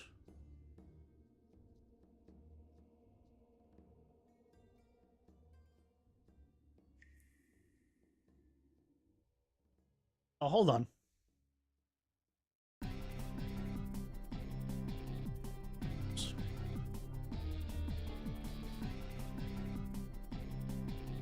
No, that is the forward vector.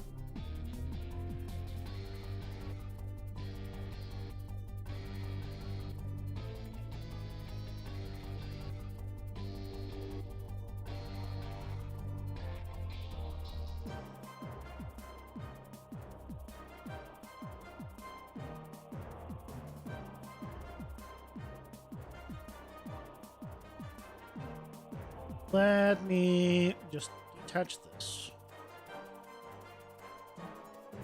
Why am I being stupid? Behind him should be...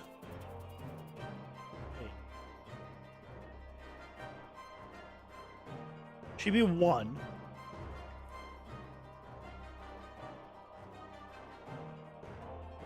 It's 0.7. Plus or minus 0.7. In front of him is 0.7.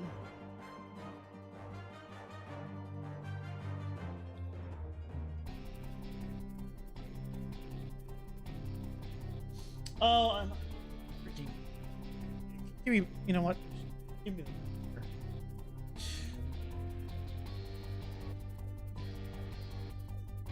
I need to find the lookout. Oh no, that's forward vector. Oh, but it has to be off the lookout rotation, not its own forward vector. Yeah, I'm being dumb. I'm being dumb.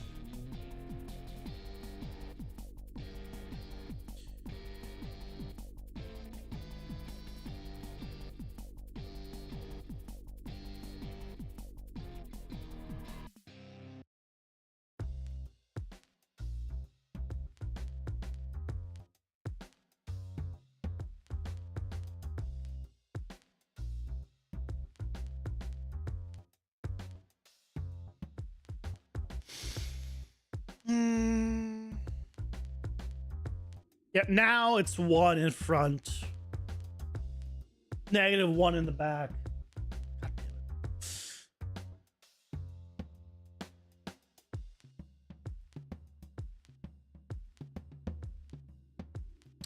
Ooh.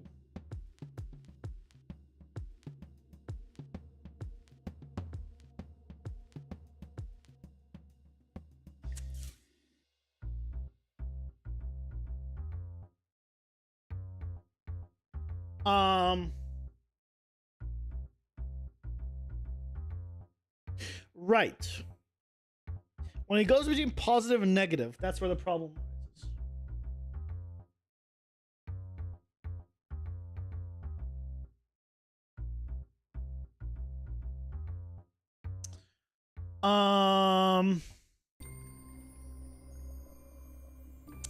Crap.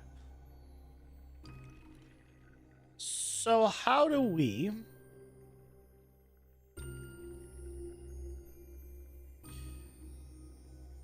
set this up? It's the same thing I had issues with before. Surprise, surprise, I still have issues with it now.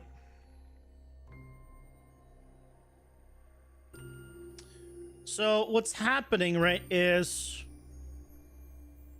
when I go, it goes from, let's say, 0 to 360 degrees, right? So if I'm here, I'm at like 340 degrees. But if I go here, I'm at like 5 degrees. So I can't be like, continue to add until you face towards me.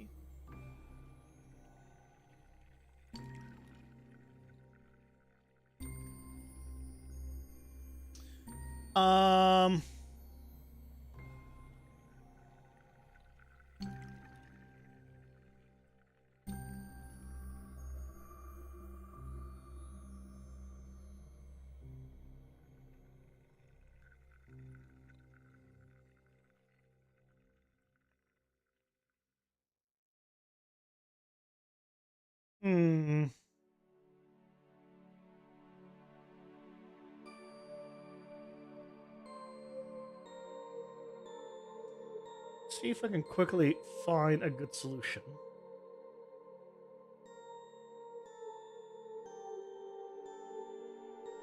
Oh, I could do interp 2.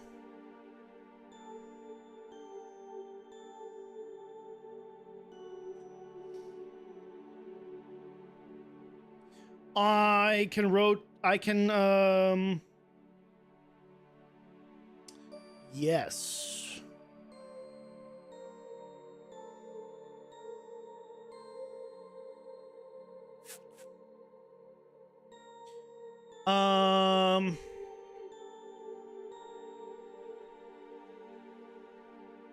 Ventic. I need to do it on Ventic. It's fine.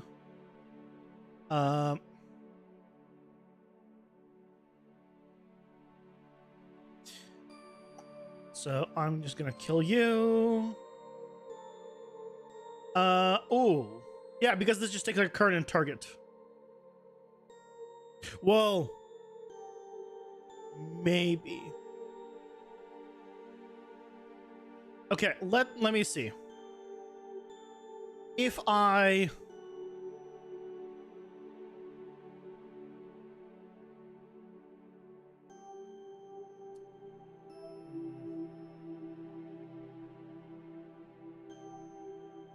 Let's see. Get actor rotation.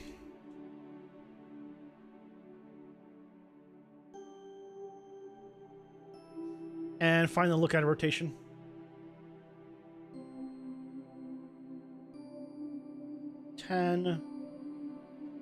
Delta time. Get or delta time. Get world delta seconds. That's... I hate that this is not just called delta time. Recombine.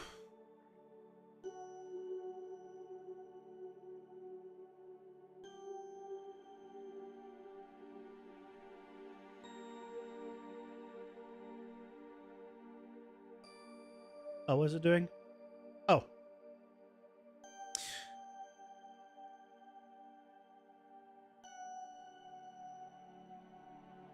Oh. Never mind.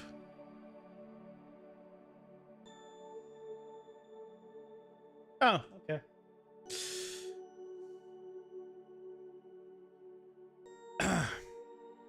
I forgot about yeah, that's just much easier. Okay, I'm gonna be back. I'm gonna use the restroom real quick, and then we'll set this up, I guess, properly. One sec.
I'm back.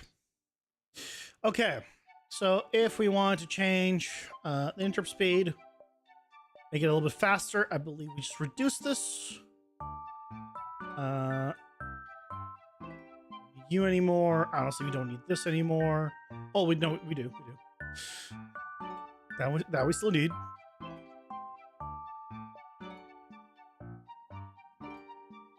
Oh no, it's oh. I know why. Convert to validated get. As long as this is valid, do this, please. Obviously, we don't want to do it if it's not valid. And then it'll validate itself.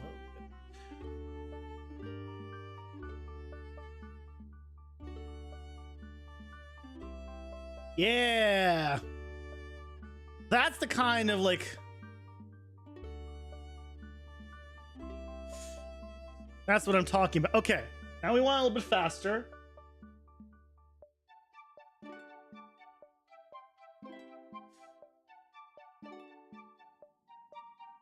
That's like on me. Almost. That's almost like on me. Let's do a little test. I'm going to add a cylinder.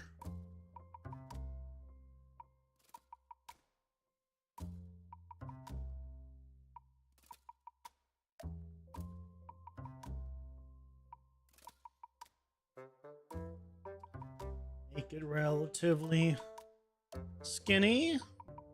This is fine. Let's turn off collision, because otherwise this was going to cause issues.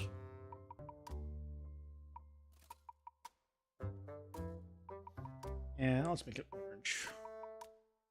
Well, let's do 2.5. Okay.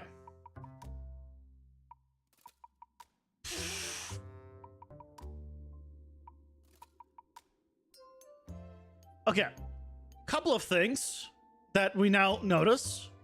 One, too fast. Second of all, it's rotating downwards, which we don't want. So,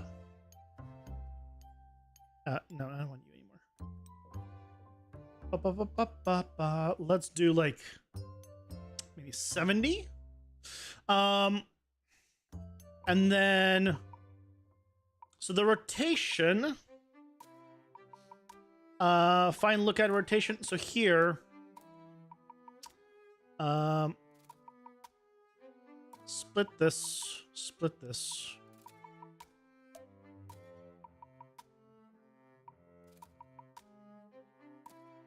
split everything. Oh, you know what I can do?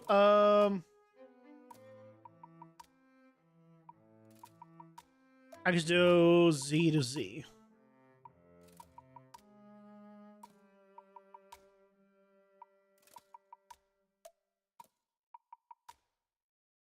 And then I can do RM2. I don't want the.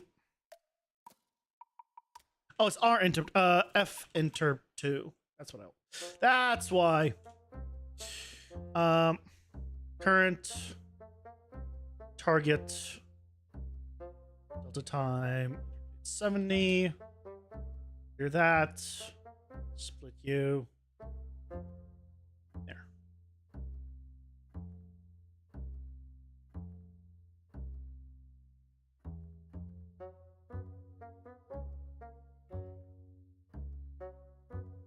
Whoa.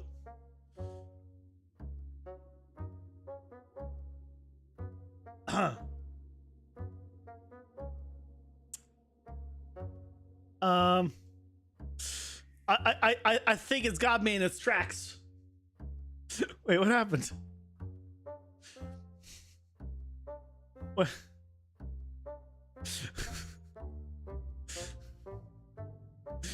What happened? 50 was like pretty slow before.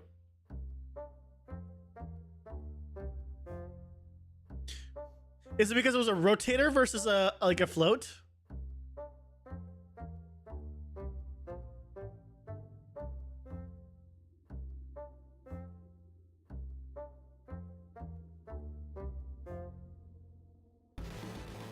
Oh, this is not constant. I need constant.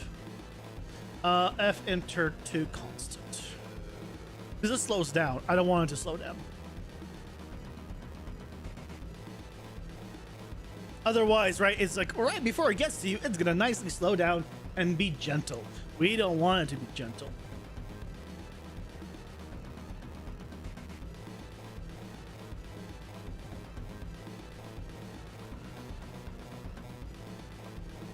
Is the difference the fact that it's constant versus not constant? It is.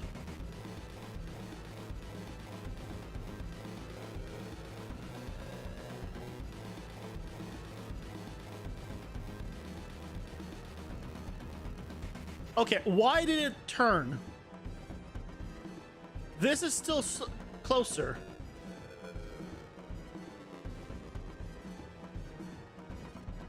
It's because I'm going from positive to negative. Shit, this still has the same problem.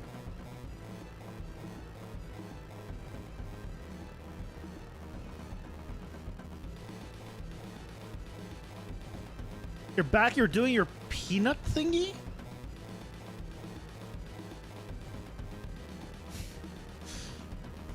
Look, I don't know what your peanut thingy is, but the thing that I'm imagining in my head is you were going around spreading peanut butter on benches, so that way peanut with peanut energies sit there and die. I don't think you would do that, but I don't know how it is where you live. Maybe that's just a normal thing you do.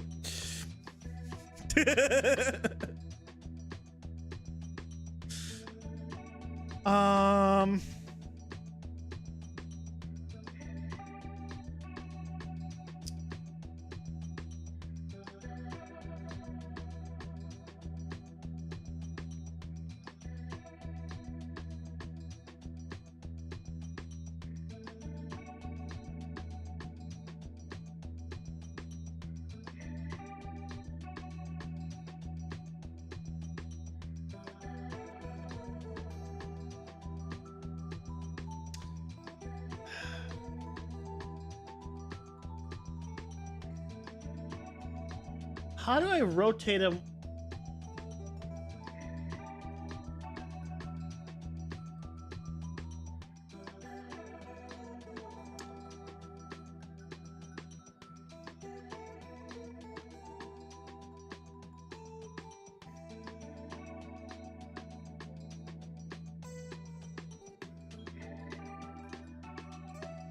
There's probably an easy way of doing a turret. There has to be.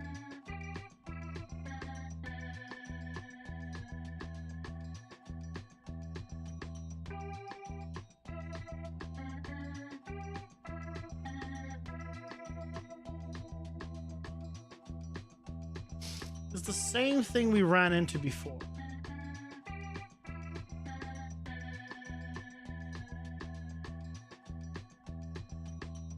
Oh, porridge with peanut butter. Oh, sounds lovely. So, hey, Al, welcome in. How's it going? We're doing well. So, the problem is the same as it was before with this setup. Which is... right. If we have a character, this being the forward vector, right, he has 360 degrees of movement. This is 0 degrees, right? This is 360 degrees. But that doesn't really matter. What matters is his rotation.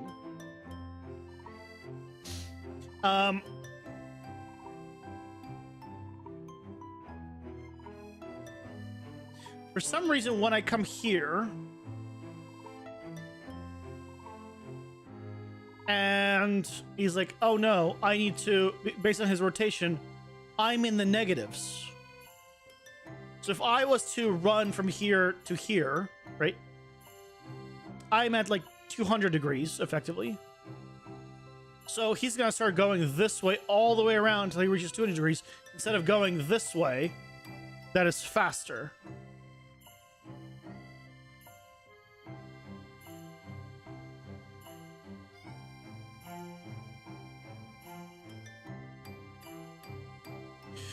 Would modulo work here?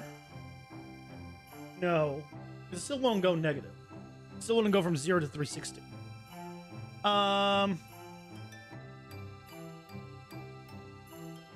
Oh, it's actually, does the R interp 2 fix this? Actually, hold on. Did we have this issue with the R interp 2? We might not have this issue with the R interp 2.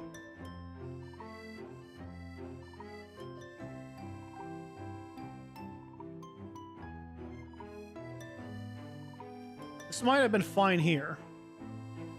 Oh, R interp 2 constant. Let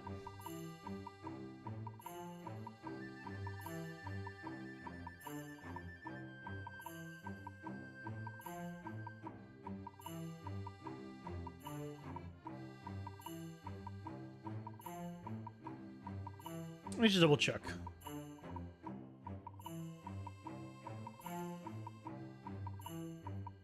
Okay, so the rotation one is smart enough, but the flow one is not. Fine. That is fine. So in that case, I can just split this and do that probably.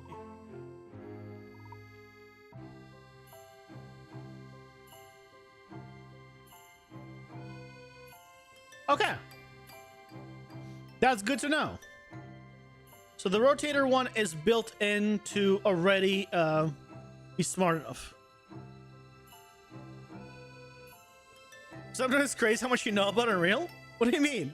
This was trial and error. That's the thing I think most people don't know. A lot of this is trial and error. This is what I just did, trial and error. You got game states working finally, congrats.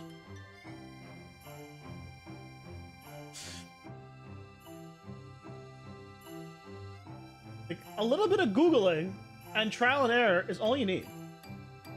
I was just through Googling.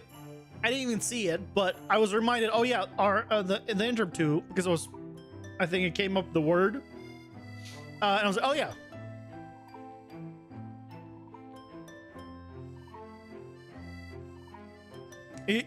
You know the things to try and error. You just feel lost. But where do you think I was at the beginning? Do you think I was like God among men? I knew everything. No.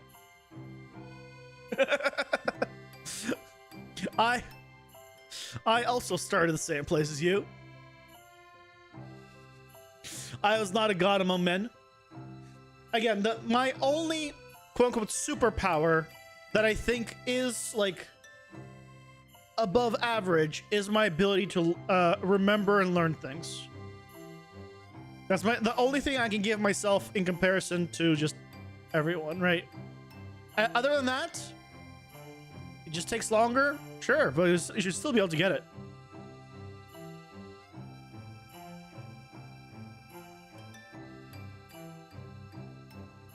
Like, it's not like it's... Yeah. And again, as I always say, if you guys see something here and you're like, how did you know to do that? Or what are you doing? Can you explain it? You just gotta ask. Otherwise, I'm gonna keep going, right? But if anyone asks to explain anything at any time, I will do it. Just keep that in mind. So, yeah, feel free to. Google. Crozier's ancient god 2000 BC is known to master all the Unreal tools without documentation. Hey Ray, welcome in. Are we doing well? How are things going? Well, we're setting up a little turret that we're going to be putting on an enemy that's going to follow us around. And when he gets to us, just get to us. Yes. So if we're far away, we can jump on the other way. Also known as Proc. Yep. Also known as Proc. Is it just 70?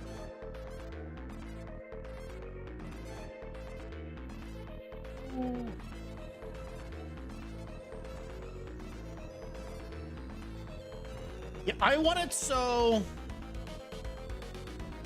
BHR or BP only. So I'm setting up this will probably be in the blueprint to just set up. Because I'm going to be rotating the actor and I'm going to be spawning the laser, basically. This is just going to be the laser that I'm setting up to also rotate. Will the beam knock you back?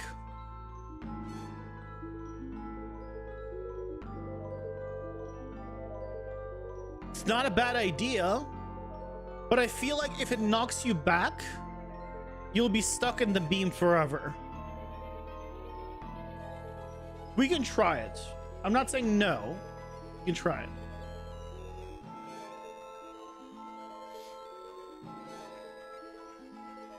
So the plan, for those that are coming in, is I'm probably going to get some Niagara packs from the marketplace. One of them being these packs. Or this pack.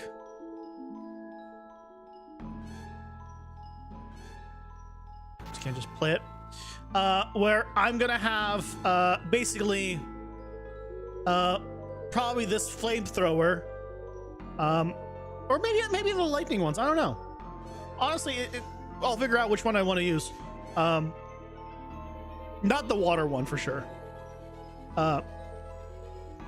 Or maybe the laser. The laser could also work. One of these basically is going to be firing from our bear. We have an enemy called Steel Claw. This guy here, and he has a roar attack where he just looks forward and roars. I'm going to make it so when he roars, he shoots out this beam from his mouth. And then rotates with you. And that's like for like a few seconds. And you got to dodge it or take damage. And he's going to do that every 25% health he's missing. Do I know how to work with Niagara Grid 2D? No. I know the very basics to kind of modify Niagara, but I'm not a FX guy that knows enough to just create my own effects from scratch. Which is why I'm looking at getting some, you know.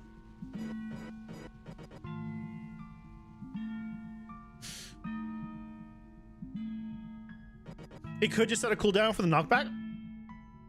Yeah, could happen. Yeah, as an option. Yeah, right now, if I play, right, this guy has a few regular attacks, and he has this roar upwards, but there's also an animation to have a roar forwards. And when he does the roar forwards, we'll have it do, I won't have the roar up anymore. Unless I can think of a good thing to do with it, because right now the roar pulls you in, which just doesn't really make sense. Or maybe I do keep the roar and he just pushes you back, but he's melee, so I don't feel like he would knock you back. So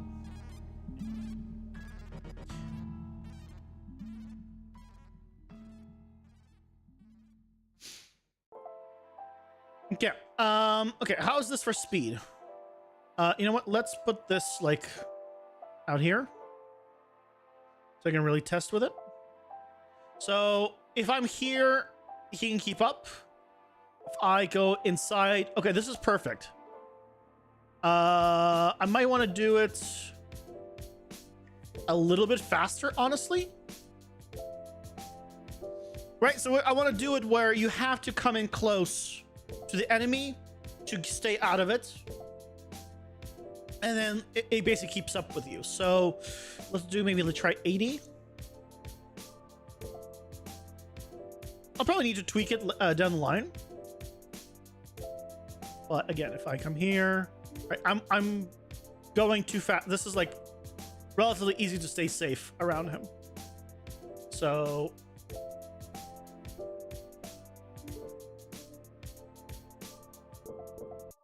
100?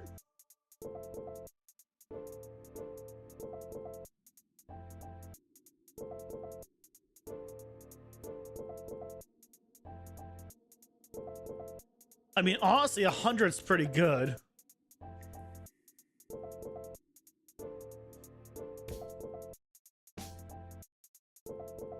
$110.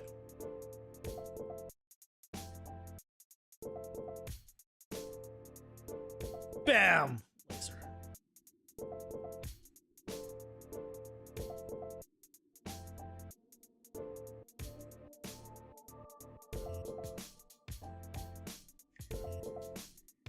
$110. Hey, Stormrun, welcome in. You being just a little bit faster than it is almost good. Because you'll accidentally go too much, but 125.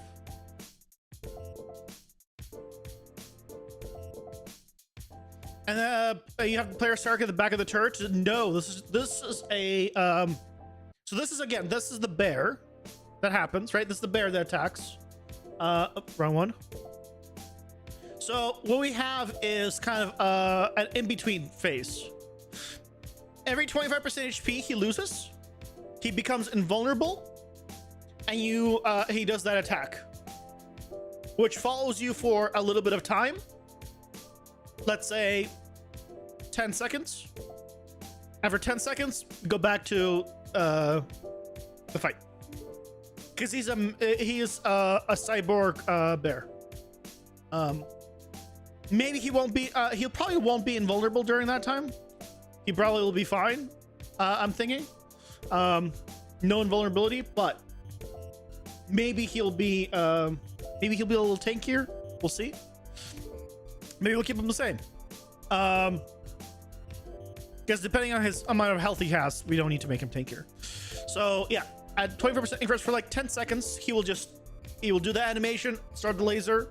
After 10 seconds, he'll stop it. A lot of enemies, a lot of bosses, right, in games, like even in Hades, have attacks that they shoot out.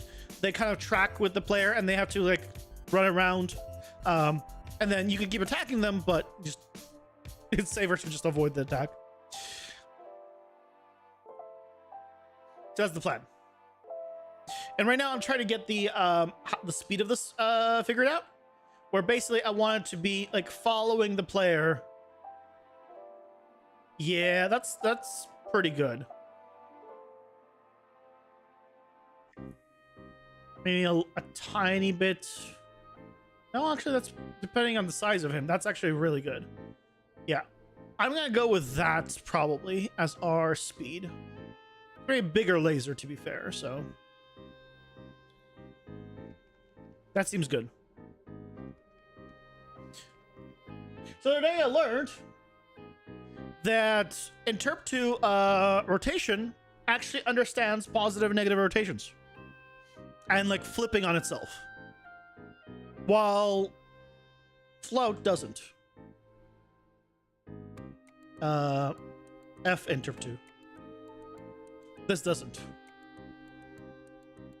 So when you need to deal with rotations, definitely use the rotation one, and then just get whatever output you want. It's gonna do you a lot better.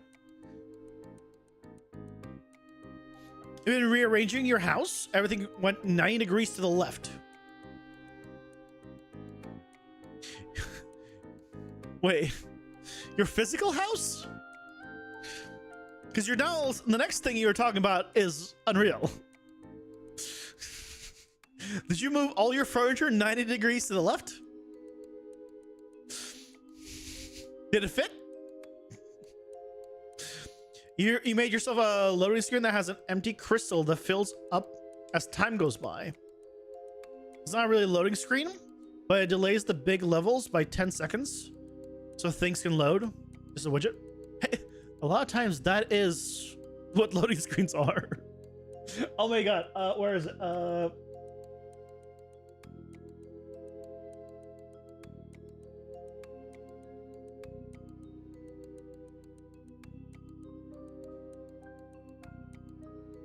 Yeah. It's a GIF.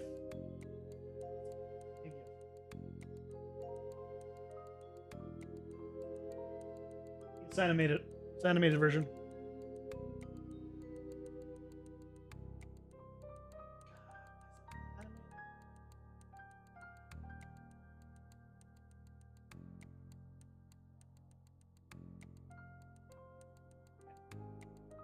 Where's the thing I'm looking for?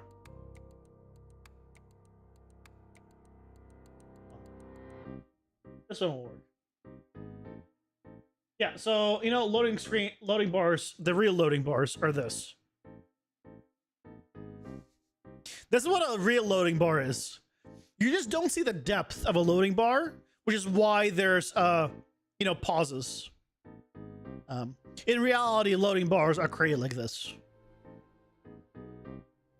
What is the R interpreter constant node 2? I'll explain it. So all it does is take a current into any of the interp 2. So if I search interp 2, there's F interp 2 for float, I for not integer, yeah, integer, R for rotator. There's a T for, I think, transform. Yeah, a full transform. There's a vector one, and there's a vector 2D and a vector regular. So all this is going from your current input to whatever input you want over time. So it is designed to work on event tick, and it automatically converts it, like scales it based on time. So effectively what we're doing with our interp 2, which is the rotator interp 2, is I have the character, right? It needs to rotate a certain way. If this is this forward vector where he's looking, and I go this way, right? I want him to rotate this way. But I want him to rotate smoothly and to me. So that's why he rotates on tick based on how much he needs to, which is what it's calculating. How far do you need to look at your target between your current and your target rotation? What is it? And do it. And the constant just means it's a constant speed. So no matter how much it needs to go one way or another, right, this speed will always be constant, and when it gets to me, it just stops. This is constant. If I was to do this with a R interp to regular for demo, and plug things in the same way, and I'll say the interp speed to 1 because it's very different here. Split. See? So with a non-constant one, we'll see what happens. See how gradually slows down until it reaches me? And then as I go further, he speeds up. And then when he gets closer, he slows down, which is very nice. If you want like a nice smooth transition of an animation, the regular one's much nicer. But when you want a laser to just follow you and stop at you, you want to use the constant. Also, the math on the speed is different between constant and regular. Just keep that in mind. So, yeah. So now this is constant. So no matter what, he will always rotate at a constant speed. And the reason why, and the main thing that we learned today, the difference between R interpt and like a float interpt, even though we only care about one axis, is the fact that this right here, if I start here and he's looking at me and I go this way, I'm technically at 200 degrees, let's say. Well, this is not 200, let's say 280 degrees. Right, I'm at 280 degrees here, effectively. And if you did a regular interpolation between this, it would go from 0 to 280 spinning this way. But the R interp 2 is actually smart enough to be like, okay, this distance is actually smaller because we know the rotators loop on themselves, right? It just constantly 360 degree loops. So it automatically will just say, okay, yeah, go this way. So much easier. I hope that made sense, and I hope that helped. Explain what the what those things are.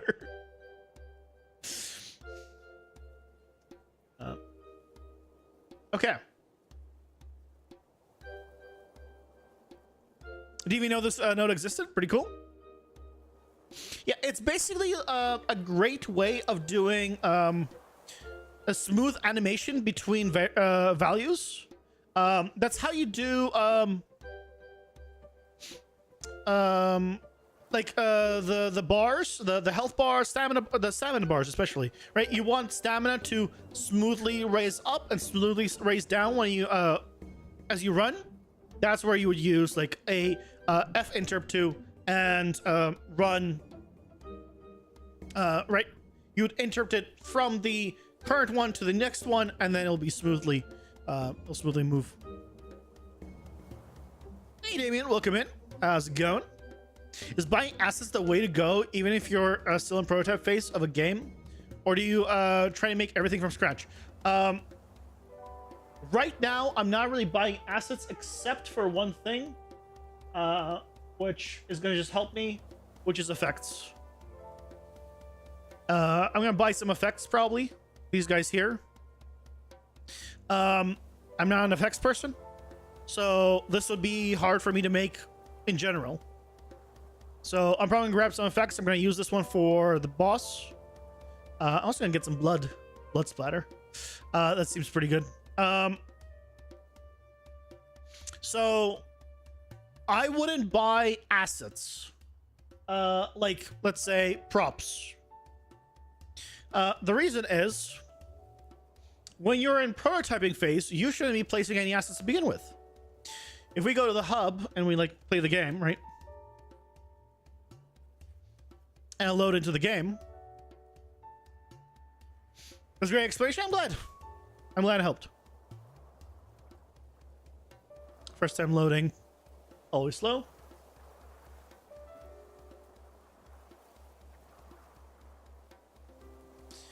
Right. This is all block out. This is all you want to do. Don't put your final assets in here. You don't know if the level is going to work yet. You don't know if maybe the gameplay isn't fun. And if you spend time, like, let's say placing, nice decorations here, maybe an archway, maybe some other props. It's very pretty. But when you play, it feels like it's getting in the way now. That's because you didn't do any block out. So until you've done block out of your levels and play tested them in just basic shapes, it doesn't have to be all cubes. It can be just cylinders, cubes, very basic shapes. Then be like, okay, then it's up to you. Do you want to buy assets to start filling it out? By that point, you're no longer prototyping. You know that level's gonna work. The prototype phase is done. So during prototype, I recommend this. I managed to fall out of the level, but I recommend just block out. In general, when you're doing level design, you should do just block out anyway. But especially at this point, this is the time where you could put in. All right, I have overpowered weapon right now. Right, I could go in and do more. The effects help, mostly for me, for just visuals. I recommend this. Yeah. Like some effects I don't have like anything special for. Like her special effect, this is just a little circle on the ground that just expands and blows up. And the explosion, again, most of the stuff is from the free packs. Unreal has so many free packs, and I have a lot of them. I don't have all of them. There was a time when I wasn't getting them for like a couple of years. But always get the free for the month stuff. That's the and then I do all.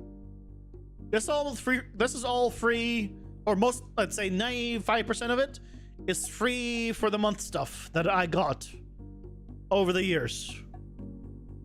Some Paragon stuff obviously is all free there. Well, like I'd say, I guess 90% because I got some I downloaded Paragon.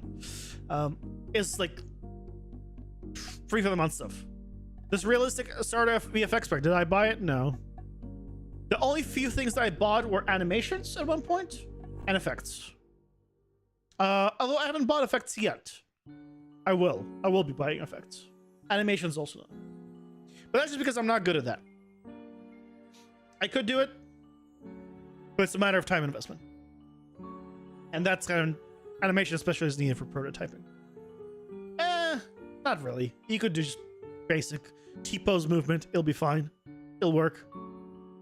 It looks silly, but like super early on, that's enough. You could do it with a cube even.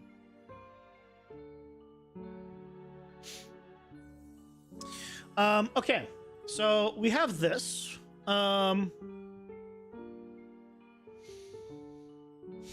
So what we're gonna need to do, if we consult our chart,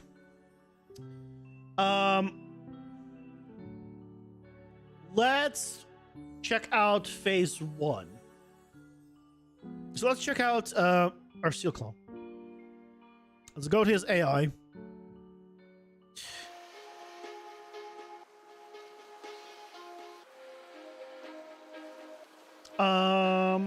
Oh, we don't have a special AI for him right now, do we? I don't think we have a special AI set up for him yet.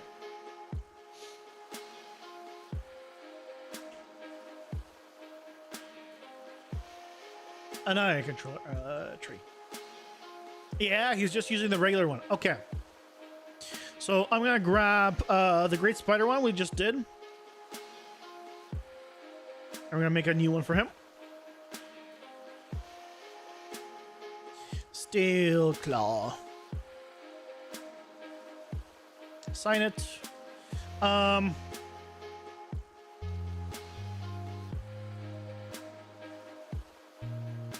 So this already has a phase 1, phase 2. That's all we really need. It has our random attack counter.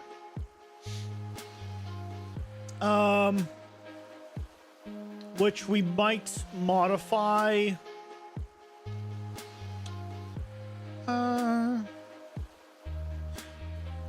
Actually, this will stay the same. What I'll do is have it do more attacks. And a good night, good guts. Thanks so much for stopping by. Yeah, good night's sleep. So again, this is the spider one. So he has the spider one goes into a special attack here. We're not gonna have him do special attacks. We're gonna have him do regular attacks.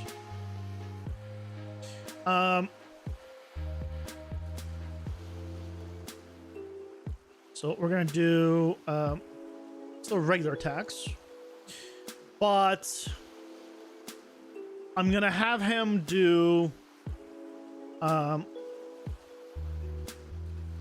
or 2 attacks in phase 1.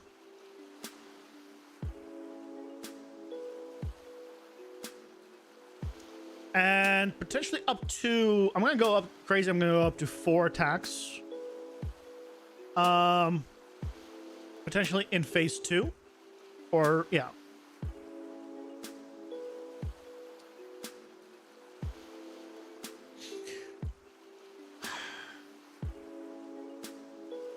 Yeah. Yeah. Not you. Right, we're going regular. And then he gets movement speed, damage up, and more attacks. I want to change the speed at which he gains attacks. We made a custom cooldown.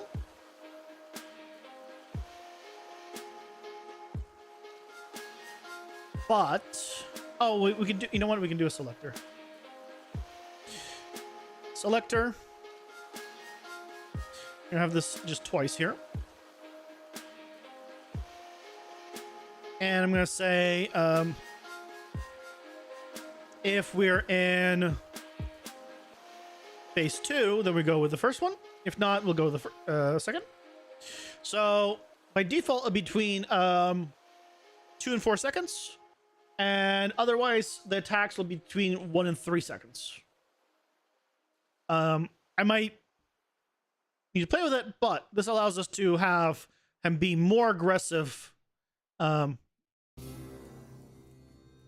the second phase.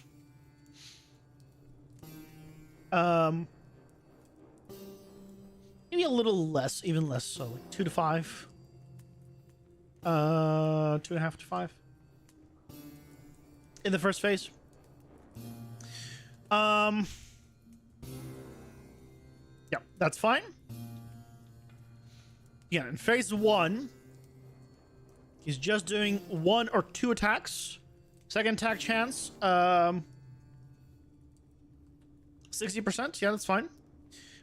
In the second phase, it's 100% of the first attack, 80% for the second attack, 50% for the third, 35% for the fourth.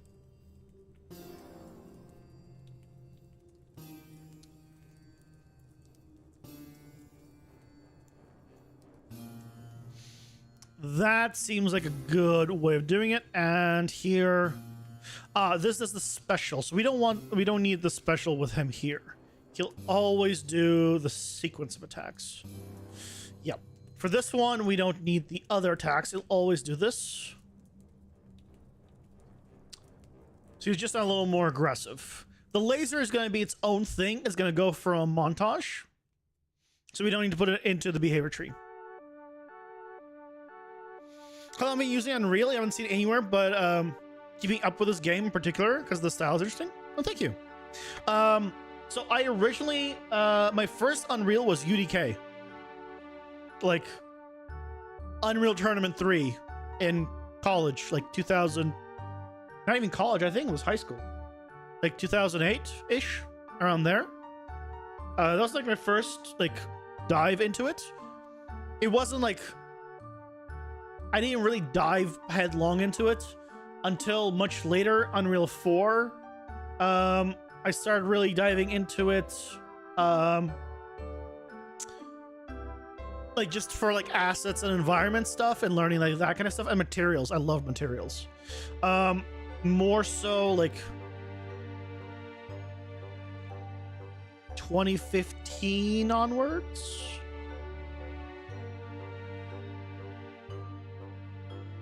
It was, yeah, around 2015 is when I really started going into UE4 and trying to learn that. And then that wasn't blueprints. Blueprints I started learning about 3 years ago, I think, at this point. Like actually like fully diving into blueprints. Like I knew like basics, but not like none of this, obviously. I knew nothing about AI. I knew nothing about animations. Nothing about most stuff. So in terms of like more hardcore, like actual, like enough to make a game with, about 3 years, I think, at this point.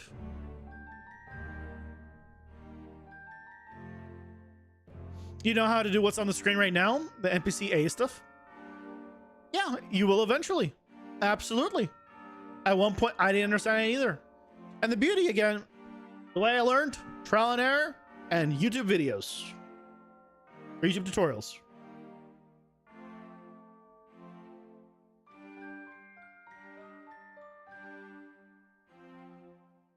You ever NPCs moving around the town with a simple move to? I actually didn't know about there's a simple move to. I've always used the AI move to that I actually never knew there is a simple move to. Because until I started troubleshooting the spider's AI, I didn't learn until that there are multiple move to commands. If you guys don't know, there's an AI move to, right? That has like on success, on fail, like what did it get?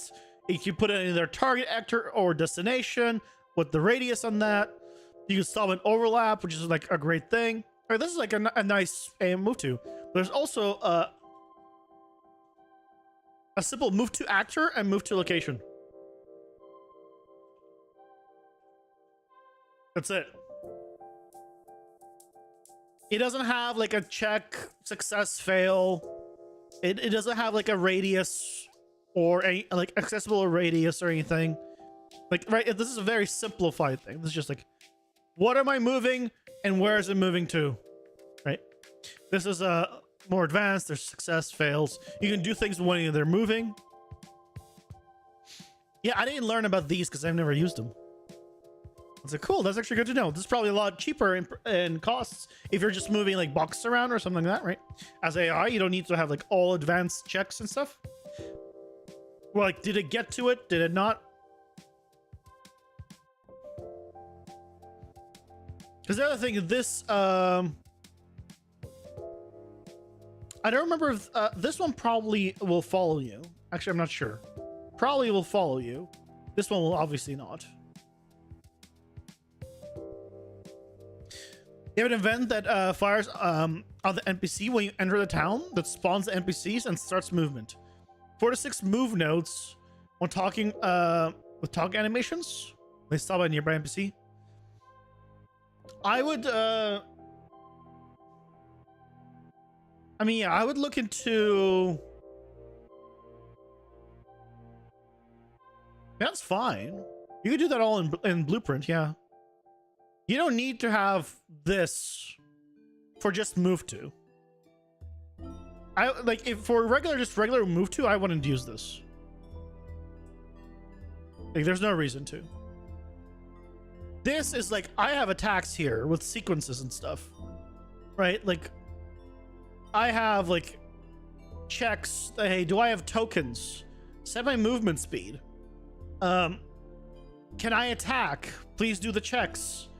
Right, there's a bit of stuff here, and I don't want to do that every single time.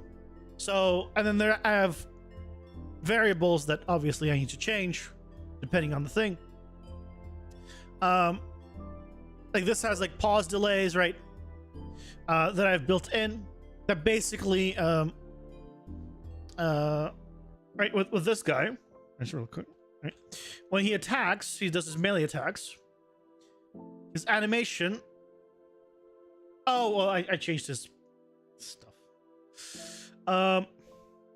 If I go with, I can keep you. Just you get another enemy. Here, let's get rid of the skeleton.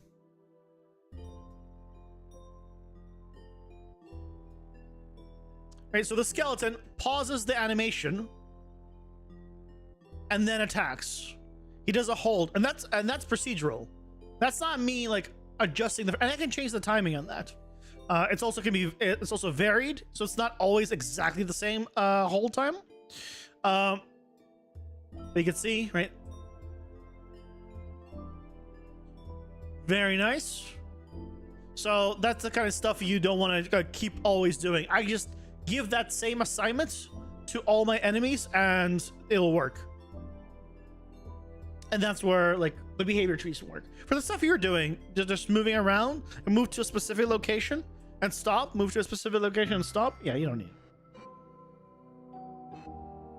You figure out how to reset UU windows.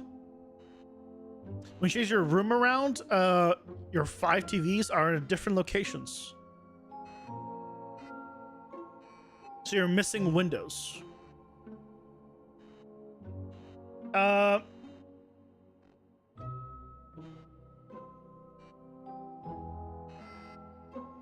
forget where it is.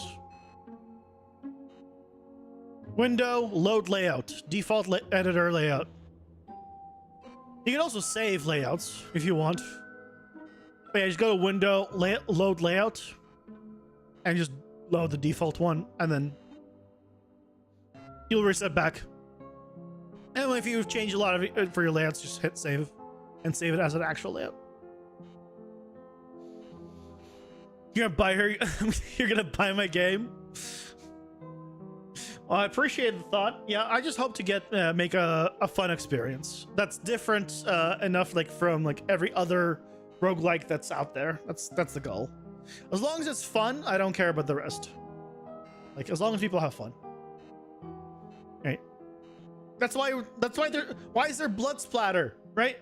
Like there's like things that are just added for fun. Why is there blood splatter? That's going to be hopefully better like going forward. Yep, 2 attacks. Look at that. He did 2 attacks. 1 attack. 2 attack. 1.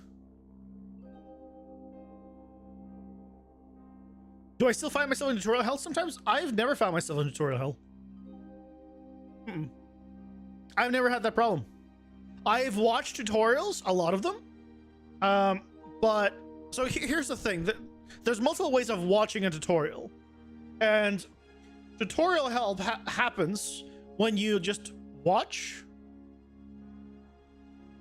Right? You watch it and then you copy it.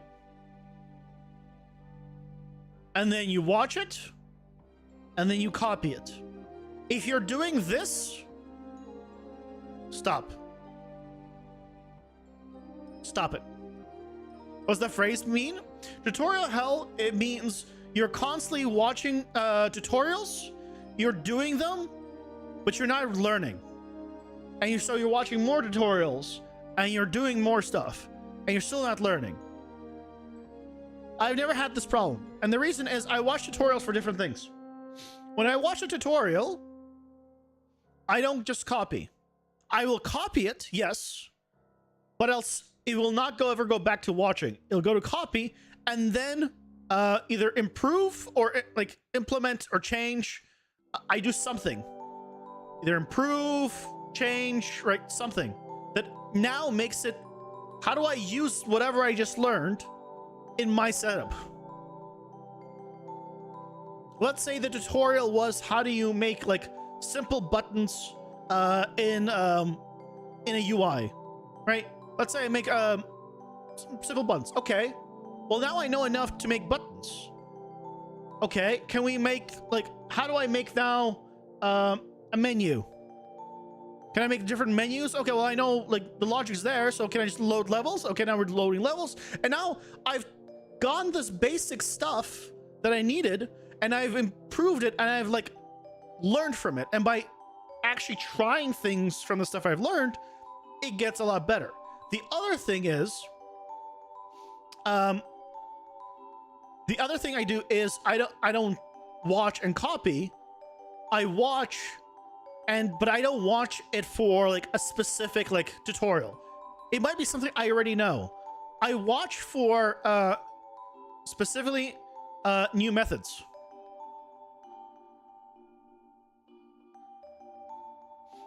I don't care, like there's like 10 different inventory tutorials, and I've recreated 3 or 4 of them. They might be wondering, well, why'd you recreate 3 or 4 of them like from scratch? I followed 3 or 4 tutorials, so I now know different methods of doing the same thing, because in different scenarios you might need version 1. In another scenario you might need version 2. Well, in another scenario you might need version 3. In another scenario you might need a combination of version 1 and version 3. So I'll sometimes watch new tutorials to just figure out, hey, what are some new nodes? What are some new like methods? Like I was watching a I forget which tutorial I was watching, but I like at the time I wasn't even watching it for what it was for, but I learned about the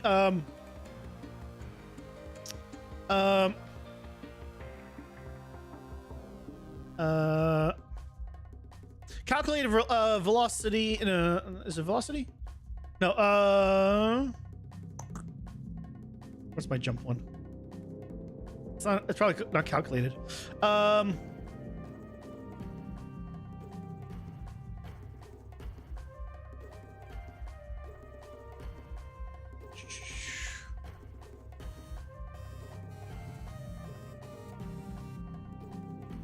Okay, now I forgot the name because it's late. Predict. Yeah. Okay, so just projectile velocity. It's projectile velocity. So this. Custom arc. So this. You know how I'm doing the jumps? I have AI that jump, and I have attacks that move in an arc. So if I was to grab an enemy, let's say,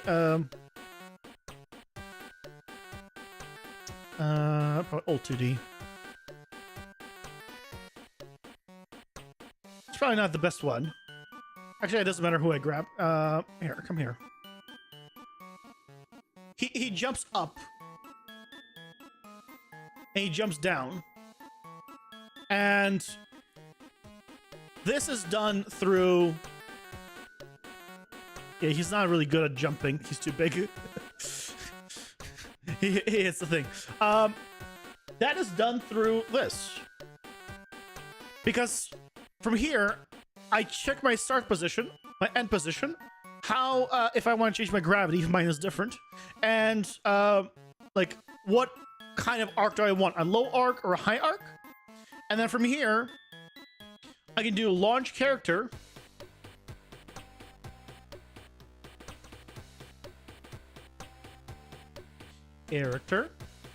And this out launch velocity just plugs in. And I do this. And that's it. Right? If I want to launch something in an arc from one position to another, this is all I need.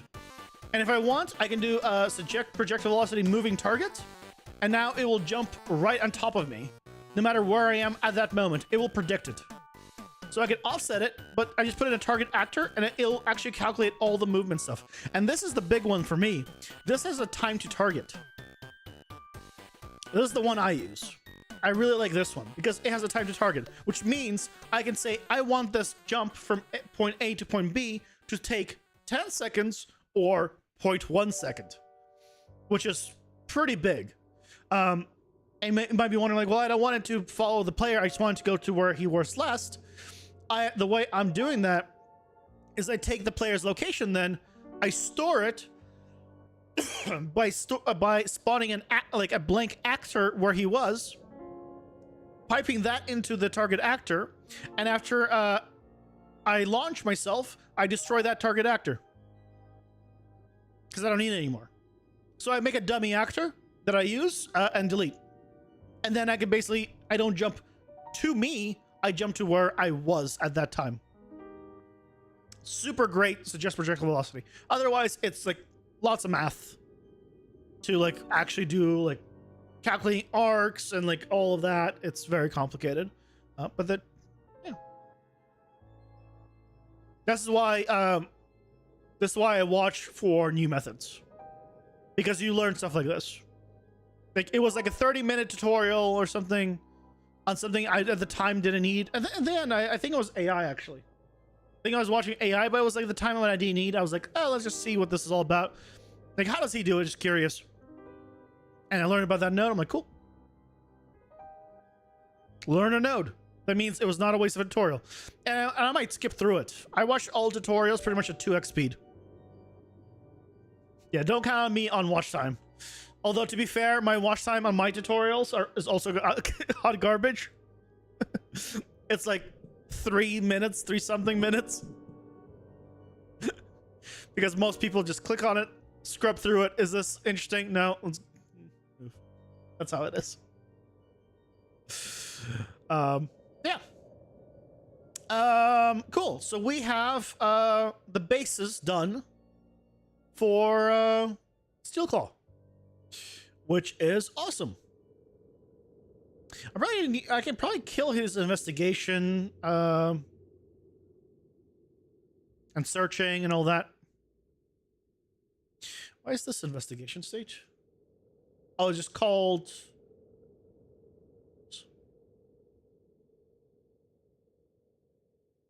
investigation. It should be searching.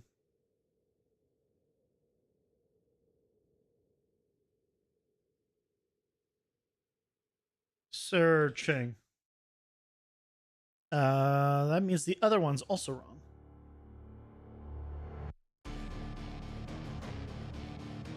So we duplicate it from here.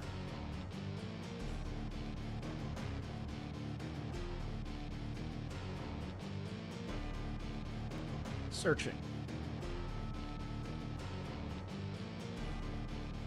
And I'm guessing because it's all copies of each other, they're all incorrect. I'll just copy this. Yep. Yep. Okay. Drive through I'm gonna be doing later. It's fine. Enemy base. Is this false here? Yeah, it's false in my base.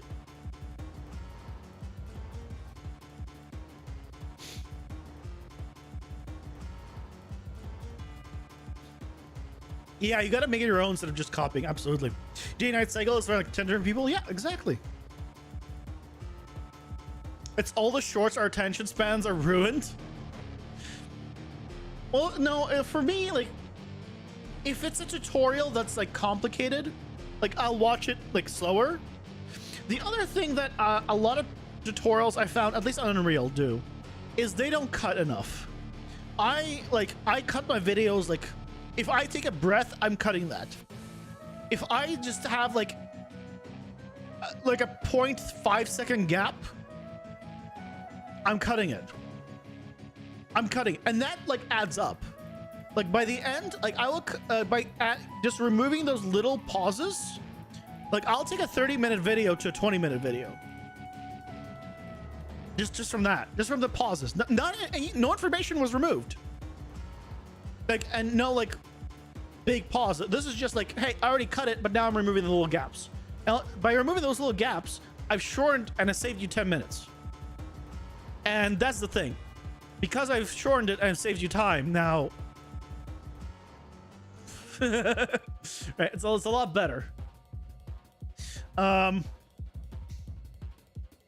So yeah, a lot of people don't cut that, and so it ends up being like, okay, there's a lot of empty space, a lot of like waiting for him to move the mouse, waiting for him to like, when I'm typing something, like I'm naming something, I'm not gonna have you sit there while I manually type it. I'll say it and I'll cut it when I say it, but you're not gonna see me like fully type the entire thing. That's too much time. You have better things to do with your time. I value your guys' time, basically. No.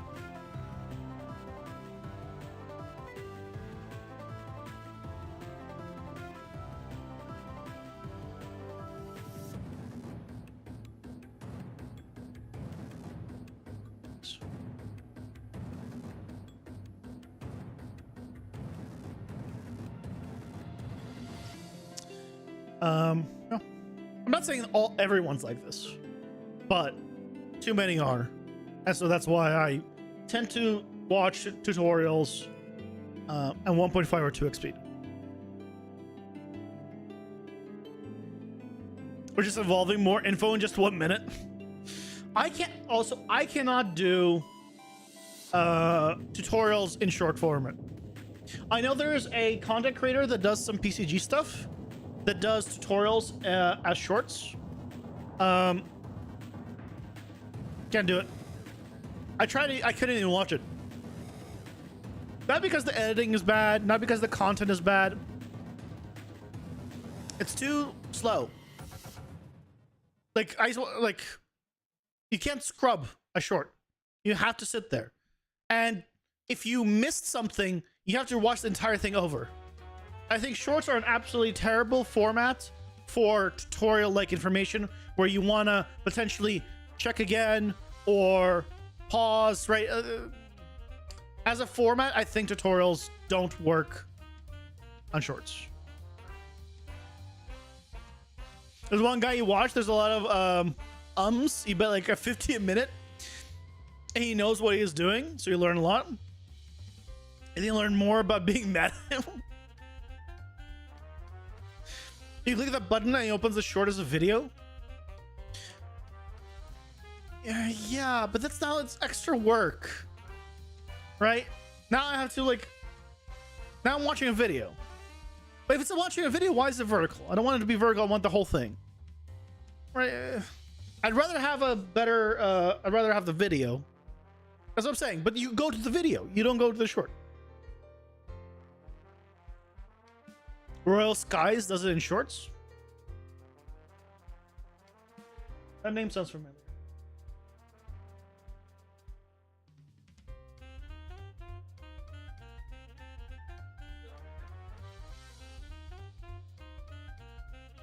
Yep, not who I was thinking.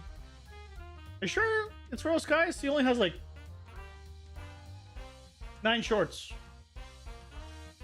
and a lot of videos.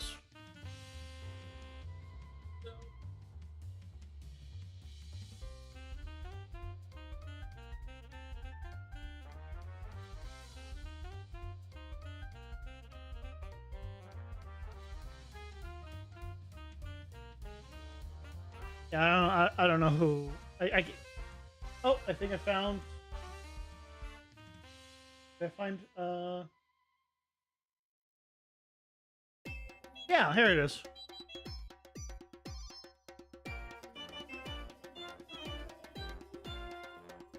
So this is the creator I was thinking when I was talking about like I can't watch shorts or tutorials. He does really nice, he also does PCG stuff. You can see I was just browsing, seeing like, oh, what is he doing? Because I was curious. But like his shorts are really well edited. Like if you watch it, it's it's really well edited. But like I now oh, they actually had a scrubbing here. Well, that's nice. This wasn't a thing before. This is actually new. I don't know if it's possible on a phone, but at least on a computer it is. This I want to speed up, but I can't.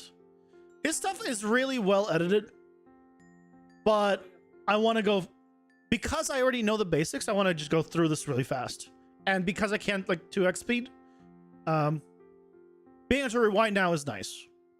This was new. I don't know when they added this. I haven't checked this in a while. But yeah, this guy's shorts are really good. Like I wish I could do shorts this good.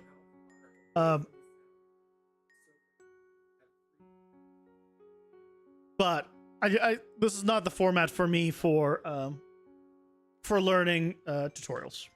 Simple as that. Yeah, I didn't know rewind was a thing either. I think that's a new thing. They must have added that somewhat recently. Because, yeah. Oh, I don't know when. But that's definitely a recent thing. Yeah, go check him out. If you guys want more PCG content, I guess. You learn anything you know from... I don't know the first one. UE 5BP group. What's this? UE 5BP group? Yeah. Oh, it's a small channel. So I don't know. Yeah, I've never even seen his thumbnails or anything. Cool. Matt Asplan is great. Gorka Games, when you're really starting out, his stuff is good. Like when you're like super beginner. But as soon as you get to intermediate, I would drop it. Nothing against the guy personally. But as the more I started to learn Unreal, the more I realized there's a lot of mistakes in his tutorials. Like a lot of them. Like putting casting on a tick. I think I saw in one video. Now I haven't seen his most recent stuff. Maybe he's considerably better. But I stopped watching it because I got to the point where I realized there's too many mistakes in how this is done. And so that's a good thing. That means you're improving, getting better. And when you do that, you find someone else. But for like when you're like just getting started to get like your foot in the door, this stuff's great. And that's the target audience, I'm guessing. Unreal Con has been increasing. Remember in 2016 when you first tried, it felt very limited. Yeah, they've been doing a lot of updates. Everything is like so different now. I'm getting close taps to the right.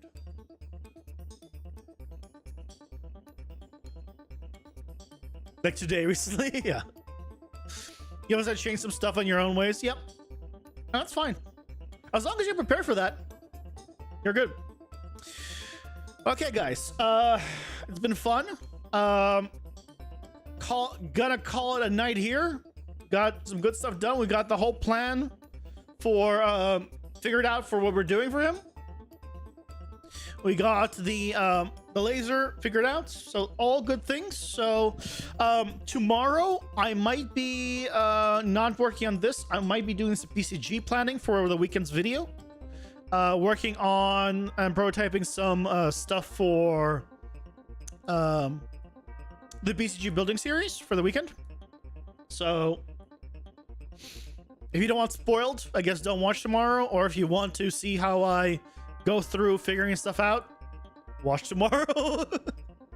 Most likely I'll be doing that because these days with my work is pretty busy, so I don't have time to like, you know, just do some extra stuff on the side and just, you know, figure things out. No time. But thank you guys so much for watching. I hope you enjoyed it. I hope you guys have a fantastic rest of your night. I'll be back tomorrow at 6:30 Pacific for some more Unreal goodness. Take care, guys. Bye-bye.